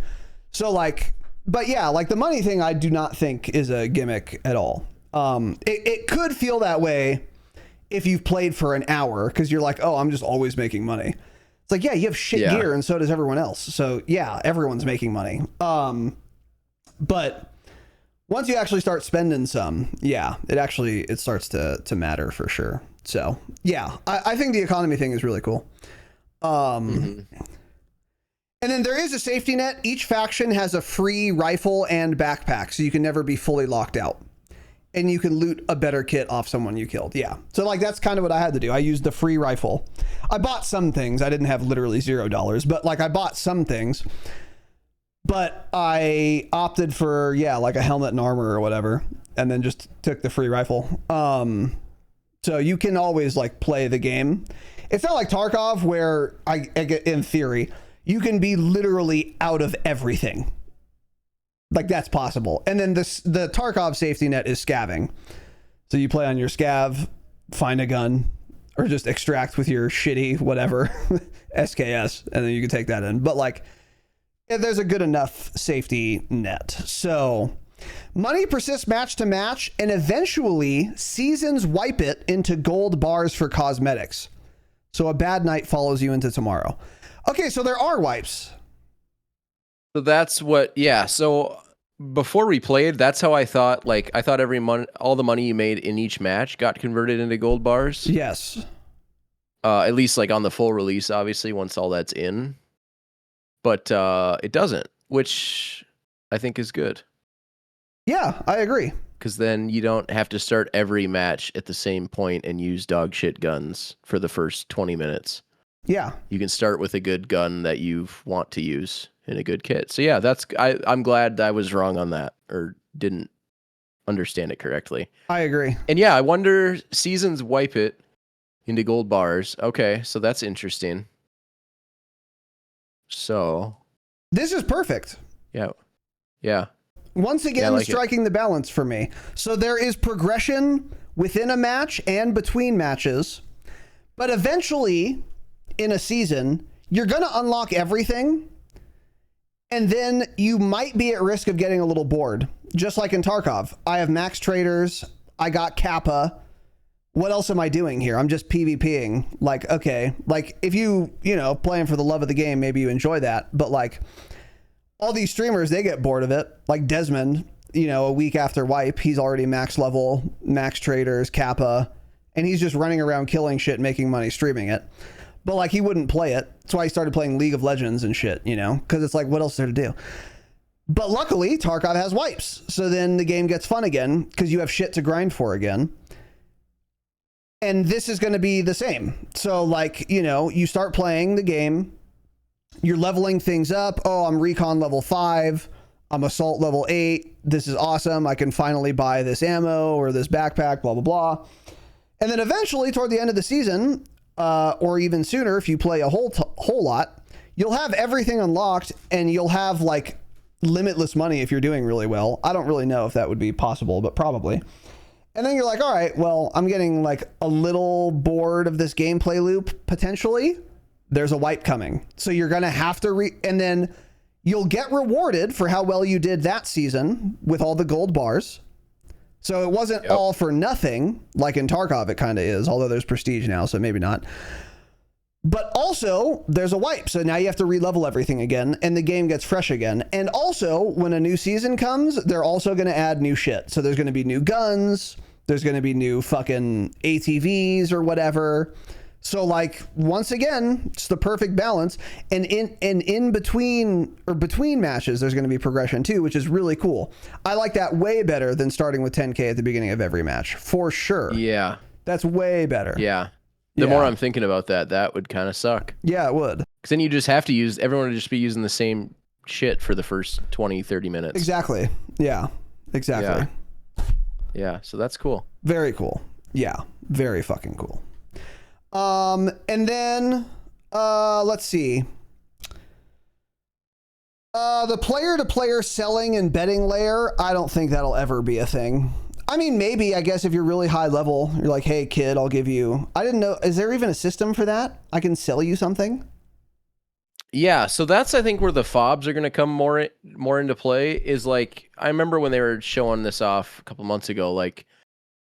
A guy could come in with like a transport truck, load it with supplies, and then like if you and a few teammates are like have been fighting out in the woods for a while and you guys are all out of ammo, you haven't been able to loot anything, you can say, hey, you know, transport guy, come bring us some ammo over here and we'll pay you, you know, we'll pay you some money or whatever. And I think he can charge technically. Okay. Because I think the way they described it was like in that situation, he could bring you ammo and he could kind of set the price for how much he wanted to sell it for. Mm. So like he could make money off you guys needing ammo and you obviously get the ammo you need and capitalism. Everyone's happy. Yeah. Yep. So that there's not a whole lot in the alpha yet, at least, and I don't know if there will be by the time it ends tomorrow. But that's something that I think will get more. That'll get expanded upon as people get higher level and there's just more of the game to play, more opened up, more mechanics. Yeah, right. Yeah. Yeah, that's a system I wouldn't engage with yet anyway, even if I could. Because that's a little complex. But yeah, that's cool. Okay. Yeah, I didn't know that. God, dude, yeah. The game's just deep enough. Like, you don't have to do this. You don't have to build FOBs if you don't want to. You don't have to get a transport truck and be an arms smuggler if you don't want to. But if you want to, you can. And you can make like a ton of money doing it. So that's fucking cool. It's really cool. But like, you don't have to. If you just want to shoot shit and play it like any other shooter that has a little more depth and dying matters, you can. It's really fun. So yeah. The map is 256 square kilometers. What the fuck's a kilometer? It's enormous. And yeah, there's one randomized control zone somewhere in it. So how much of the match is fighting and how much is getting there? Depends on if you're a shitter or not. I mean, some matches we like barely died, and if we did, we were easily able to res each other. So we had to go back to base like once. And then some matches we lived at the base. So like, it just depends on how well you do. And the map size actually doesn't really matter for the traversal time, because I think, again, based on my understanding, there will be a randomized control zone, and each faction's base will be equidistant from that control zone, and that distance will always be the same every match. So it'll be whatever, 3 kilometers away every time. That's my guess. That's what it feels like to me. I could be wrong on that. Yeah, I think you're probably right. But yeah, that's what it feels like to me. So really what matters, you're only fighting in the control zone or very near to it. That's it. Like, technically you can fight anywhere, but there's no reason to. There's no one anywhere else but the control zone. So the size of the map doesn't matter. It doesn't feel nearly as big as it is because you're always only 3 kilometers from the control zone, and you're always only fighting in that whatever 1 kilometer fucking area. Or whatever it is. So yeah. The reason why the map size does matter, therefore, is because the bigger the map, the more places a randomized control zone could be, so the more varied each match can feel. And 256 square kilometers is fucking enormous. So if it's truly random, every single match is going to feel different for a very long time. Until another map comes out. And by the way, if you happen to get a randomized control zone that has some overlap to one you've played before, you've been playing for 1,000 hours before that's happened once, first of all. And second of all, who cares? You play the same map twice. Okay. Have you guys ever played fucking Shipment in Call of Duty? Because you're still having fun for your 8,000th time. So this is totally fine and good. I think the map is more than big enough.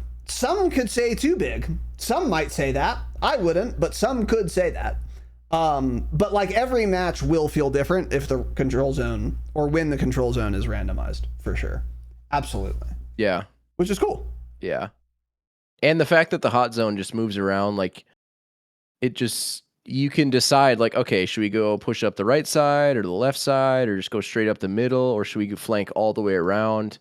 Like, even if it was in the same spot every time, like, there would still be enough variance and choice to, it's plenty big is the main point. You have plenty of area to fight over. It's interesting enough. The POIs and the encampments and the buildings, all that stuff is plenty interesting. And more than all the buildings, like, just the terrain and the hills and I think is all, like, it's all balanced pretty well. Like, the trees are big enough to actually, like, you can stand behind them and get cover if someone's right in front of you. And there's not a million trees to where you can't see through it, and there's not a million bushes to where people can just lie in bushes forever and you'll never see them. But they can lie in a bush and get a few kills on you and whatnot. But it's not like Hell Let Loose Vietnam, where the entire map is one giant bush. Yeah, right. So I think, yeah, so far the map design seems pretty well balanced. I'm liking it so far. I agree. And again, this is how we started. Like, all of these things, like, there's nothing like, oh my god, the map isn't the best map I've ever played, and the gunplay isn't the best gunplay I've ever had. But, like, all of it together, all these little things, the trees, the terrain, the gunplay, the money, like, all of it just works together to make a really fun experience, even if one thing isn't particularly amazing or absolutely stellar.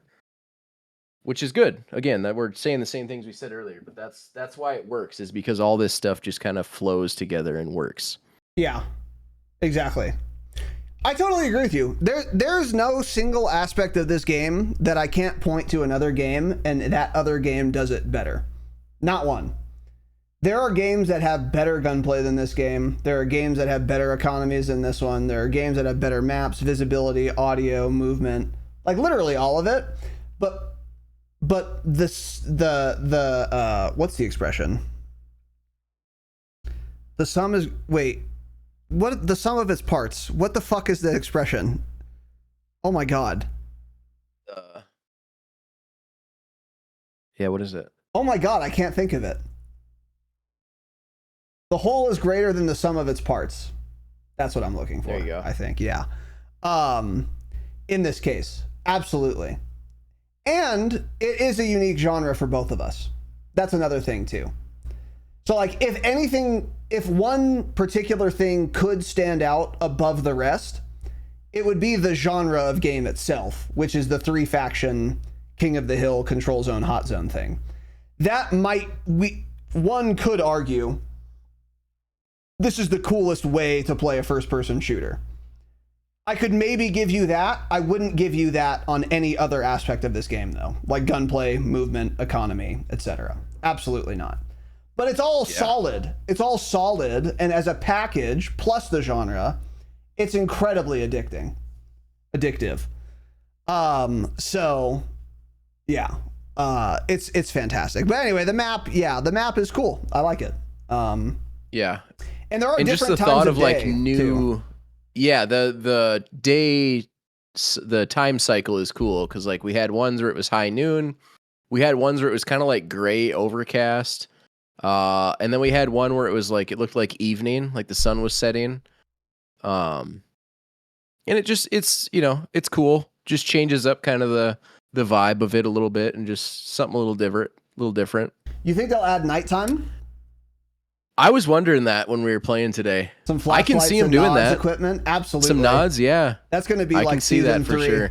the season 3 update. Yeah. And you can buy like flood lamps for your fob, your little base. Yeah. Catch any rats trying to sneak up. Mm-hmm. Dude, yeah. And I can see, dude, just thinking about like different maps they make for this, like, oh, they could make some cool stuff. Like desert maps, like Arctic maps, more urban maps. Like they could do some really cool shit, I think. Yeah, for sure.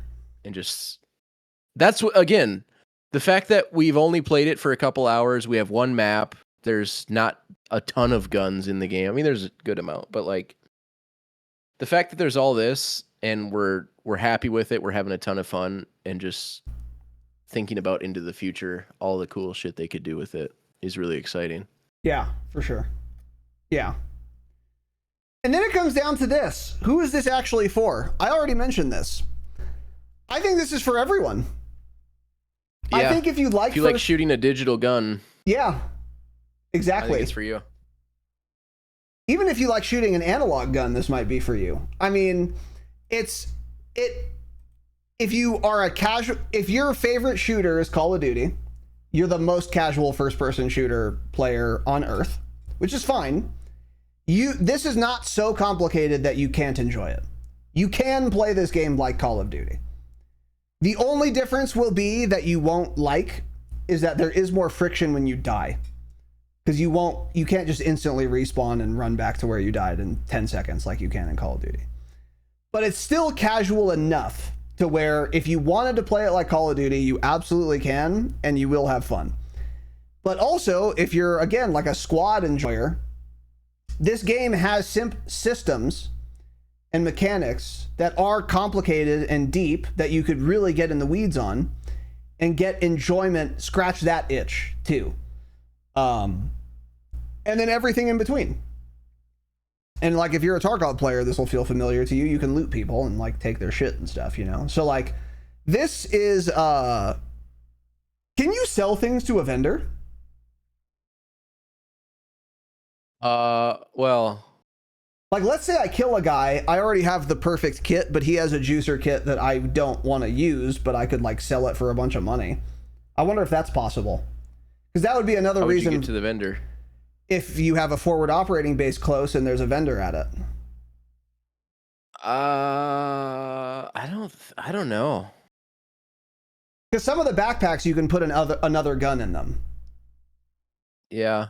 So you'd be like, all right, I'm going to take this guy's whatever. Yeah, maybe. Mutant. That's a good question. I don't know how that works.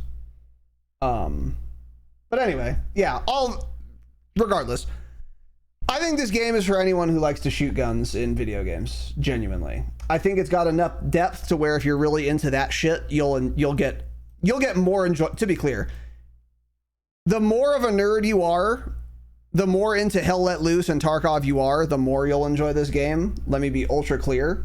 Because the deeper a game is, the maximum enjoyment you'll get out of it, obviously, is by experiencing all of that depth.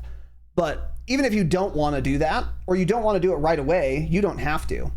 And that's a thing that I think will happen with me, is like right now, I have no interest in building fucking sandbags. I don't care. I don't want to buy a hammer. I'm not playing Bob the Builder. I'm here to shoot guns. But once I played it for like 3 weeks and I realized the importance of a well-placed fob and my teammates are all completely retarded and can't do it, I'll have to shoulder that burden myself and I'll be like, all right, now it's time for me to engage with some of the deeper mechanics of the game. And then I'll probably enjoy that too. And then that's a whole new layer for me to like have fun, engaging with. I think that would be the case for a lot of people too. Like you're a COD fanboy listening to this and you're like, all right, I'll give this game a shot when it comes out, but I'm not building anything. I just want to shoot my gun. And then you might get sucked in, really enjoy shooting your gun. And then 3 weeks go by and you go through the same thing. Like, you know what? It would have been nice if we had a good fob. I'm just going to fucking do it myself. And then you're like, oh, this is actually cool. This is actually fun. I'm actually seeing the benefit of doing this. I'm going to do this more often. And then all of a sudden you're engaging with those deeper mechanics too. So I think this is genuinely for anyone, and it's got a good enough onboarding to where you can avail, like that pathway is open to you. Like in Tarkov, the game's too complicated, and we're going to talk about it more on Patreon. So I have a lot to say on this topic, but like Tarkov is just, it's too fucking complicated. And if you're playing alone, you're a new player or something, good fucking luck. It's going to be like an actual part-time job to learn how to play Tarkov. It's too much. Because it immediately requires you to have intimate knowledge of a lot of the very complicated idiosyncratic systems of that game. This game, that's not true. You can just like get in and play and figure it out in 30 minutes. And so because that's possible, then you can start having fun and then you can engage with the deeper systems at your leisure. It doesn't force you to engage with the deeper systems right away just to play the game, like Tarkov does do, or like, whatever, Stellaris or like a 4X game does. Like you have to know everything to start. This game you don't. So that's like really good too. There's a really good on-ramp to that depth. So I think if you like shooter games, you should try this game. Irrespective of how complicated you want it to be, it can be as complicated as you want. It's really fucking good. Dude, everything I was hoping this would be, it has been. And I'm very excited for it. Yeah, I know. It was scary to kind of be excited and optimistic about a new game. Yeah, terrifying. It's like, oh, it sounds really good, but we've seen this happen a million times where basically that exact thing happens that I mentioned earlier, where like something they teased or mentioned, or maybe it was something they just completely didn't talk about at all. You launch a game, you get into a match, and it's like, oh, I didn't know it was going to be like this. Yeah. Or like, oh, this is what they meant by this feature or this aspect, and it's just a total letdown. Whereas this, there was a lot of hype, a lot of things they were, a lot of expectations they were setting, and it's meeting all of them for me. Yeah. And exceeding a lot of them. I like agree. you said, it's more fun than I thought it would be. Yeah. I thought it was going to be more like, I thought it was going to feel more like Squad or something. And it's a little more Battlefield than that, which is, again, right in that perfect balance. Yep. Yeah. So it's, if you basically like any first-person shooter game, you should definitely try it and see what you think. Yeah. Give it a shot. I think you'll be pleasantly surprised. Because, like you said, it's not something that you have to dedicate a long time to learn. It's pretty simple. And you can just jump in and have fun and see if it is for you. Whereas, like, Tarkov, you won't know if it's something you enjoy until you're fucking 3 months down the road. You can't even evaluate if you... Yeah, exactly. Yeah. You have no idea because you don't even know what you're doing. Yeah. You have zero idea what you're doing. You don't even know where you're going. Right. Which in this, you can press M and see the map and go, oh, okay, I got to go to the big circle. Right. Got it. Exactly. Yeah. Easy enough. Exactly. Go kill people in the big circle. That's all you need to do. Yeah. Yep. Yeah. So I think this is like what I said before, like these large scale tactical games have a lot more, they can pull in a lot more people than the hardcore or like extraction shooter games. Because you, me, anyone who plays any sort of shooter game, we all like a big warfare. Like the idea of that is cool. Right. Like the idea of Battlefield, like large scale warfare has always been cool, which is why it's always been popular. It's just, this is a little bit different. They're doing something a little bit different, little bit more depth to it. And it's seeming to be hitting. Yeah. It's seeming to be hitting. It fucking smacks. Yeah. Yeah. Yeah. So I think if you like any first-person shooter, you should at least try Wardogs. You can't try it yet if you're not in the alpha already. I don't think you can get in anymore. But it'll have a beta pretty soon, and it's supposedly coming out late summer, so that gives you 3 more weeks till it's out, I guess. Do I believe that? No, I don't believe that. I don't think this game's coming out in August. Unless they're skipping alpha testing and going from, beta testing, and they're going from alpha to launch. I don't believe the game's launching in August. It seems ready to, though, so maybe it will. I hope it will. I want to play it, but I don't know. We'll see. So anyway, will we be still playing this I Can Talk in 6 months? Yeah. It's the most fun game I could play right now. So yeah, I want to say yes. Will a more fun game come out before then? Grand Theft Auto, maybe, but I don't have a console, so I'm waiting for the PC release. But besides that, probably not. So then the question is just going to be, will this game stay fresh for 6 months? And I think it will, especially because they do wipes where they'll add new content also. So you get to get that dopamine rush of unlocking things again. Every however so often they do wipes. I think the wipes is another big smart play. They're taking little snippets of like the extraction shooter genre, Battlefield large scale genre, Call of Duty genre. This is going to be, I think this will capture my attention in the long run for sure. But that's more going to depend on my friends. Would I play this solo for 6 months? Probably not, honestly. But with my friends, if like we're all playing it, absolutely, I would. Yes, 100%. Yeah. Yeah, that's the biggest thing for sure. Yeah. You absolutely can play it solo, and like the voice chat and all that and it's very team oriented, and you can obviously just join a squad and, have a good enough time. But the best part of playing video games is playing with your friends and just having a good time. Right. So that's the biggest thing. But yeah, I think this is something I'll be into long term. I think this is something Tanner would like. I think he would like this. Tanner would like this a lot, I think, yeah. Because it's got enough of Hell Let Loose. It's got a little bit more depth with the cache system and everything. He also somewhat likes Battlefield, and he would just like this more than Battlefield, period. Yeah, for sure. So Tanner would like this game for sure. I think Cope would like it. I can see pretty much all of our friends liking it for one reason or another. Yep. And that's good. That's really good. That's really good. Yeah. And this is what we were talking about. You know, we know gaming's been kind of in a slump. We just need something to hit. And it might still be too early to say, but everything is pointing in the direction of Wardogs being a hit. I agree. I'm thinking it's going to be a hit, man. My confidence in this game, now that I've actually played it myself, is 95%. I think there's a 95% chance this game will be good.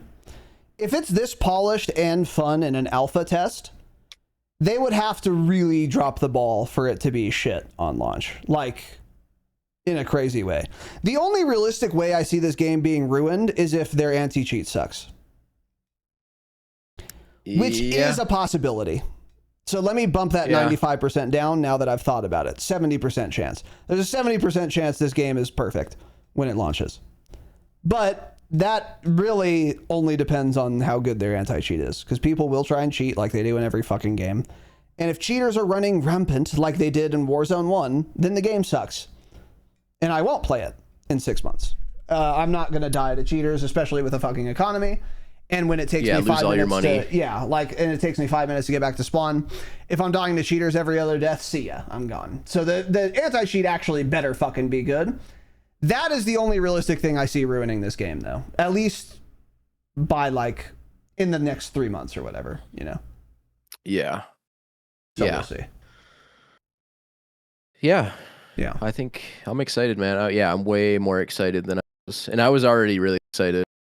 Yeah. So I'm hoping that the fact that so far I've seen nothing but positive feedback on Twitter.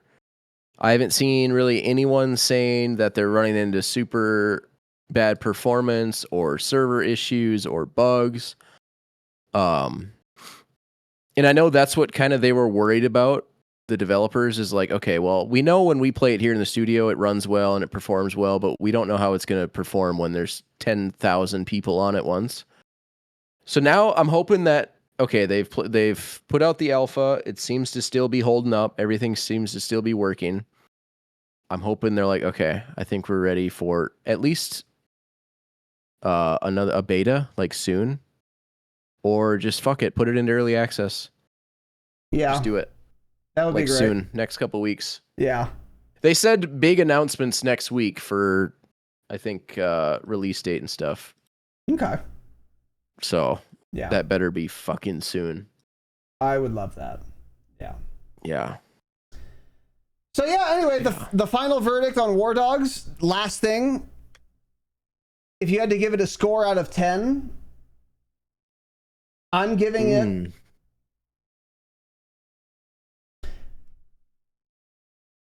Okay, hold on. If we're on an alpha test scale, this is unprecedented. It's a 10 out of 10 alpha. Really? It's a 10 out of 10? I mean, what's wrong with it? It's really fun. Not much. There hasn't been a single bug, hitch, crash, server disconnect, cheater. Everything works as I expected it to. I think it's flawless. I think it's a flawless alpha, actually. Is the game a 10 out of 10? Probably not. The game is probably an 8 or 9 out of 10, though. Vehicles could use some work. I could probably get even nitpickier if I like sat down and thought about it for a while. But the game is quite good. But as far as an alpha test goes, it's perfect. I mean... It's good. It's flawless. What would you give it out of 10? Yeah, I mean, if we're the alpha, I mean, there's really no issues. Put free look in the game. Oh, true. And let me make a squad before I get into a match. Those are literally the only two small things that I could use. But again, that's very like small potatoes, as they say. Other than that, no issues. And again, more than like. It's not that there's not even any issues. It's that everything is kind of just working. Everything is living up to the hype. Like I said, we've, repeated this now, but like everything is working together. There's not a lot of friction points between the economy, the map, the gunplay, the movement. Like it all is just working together. And on top of that, there's no bugs. The performance is good. The hit reg is good. the connection is good. I'm not hitching. I'm not stuttering. I'm not freezing. Yeah. So yeah, I mean the game itself. Yeah, I mean I want to say like 8.5, 9 out of 10. Yeah. It's pretty good, man. Yeah. It's pretty damn good. Yeah. I can't believe I'm saying it. I know. I'm so relieved and happy that it's exceeded my expectations. You are correct though. Infantry desperately needs free look. And the devs talk enough to where they might actually answer me. So I'm going to hit up their Discord in a second. Cause yeah, that's pretty bad actually. It really needs free, like it's insane that Infantry can't free look. So there's one thing. And then yeah, not being able to group with your friends before you join a match is retarded. I'm sure that'll be in. That will be in, but that kicks the alpha down to a 9 out of 10. You're right. Cause that's just unforgivable. So anyway, that's it. Hope you guys enjoyed. If you got into the alpha, let us know how you've been liking it. And if we got anything wrong, correct us. Let us know what we got wrong or what we're not understanding. But I think everything we spoke about at length, we understand roughly, but maybe not. Let us know. But anyway, that's it. Patreon.com/Dropshot. Free trials for the gold tier. You can get bonus episodes, ad-free episodes, and early access episodes. And that is the best way to support the show. So if you want the show to continue, become a fucking patron. And then we're going to have Patreon hangouts again for all of our patrons, any tier. So sign up, link your Discord and Patreon accounts. There's a guide in the Discord on how to do that. And if you want some people to play Wardogs with or any other game, join the Discord for that as well. You can find some people to run with and have fun. Because like a game like Wardogs especially, way more fun with your friends than solo. Fun solo, way more fun with your friends. So yeah, that is it. We will see you guys next time. Probably recording a bonus episode tomorrow. So if you're a patron, you can keep your little ears peeled for that. We'll be talking likely Tarkov, Cord Breach, which we have a lot to say about. And until then, goodbye. Yep.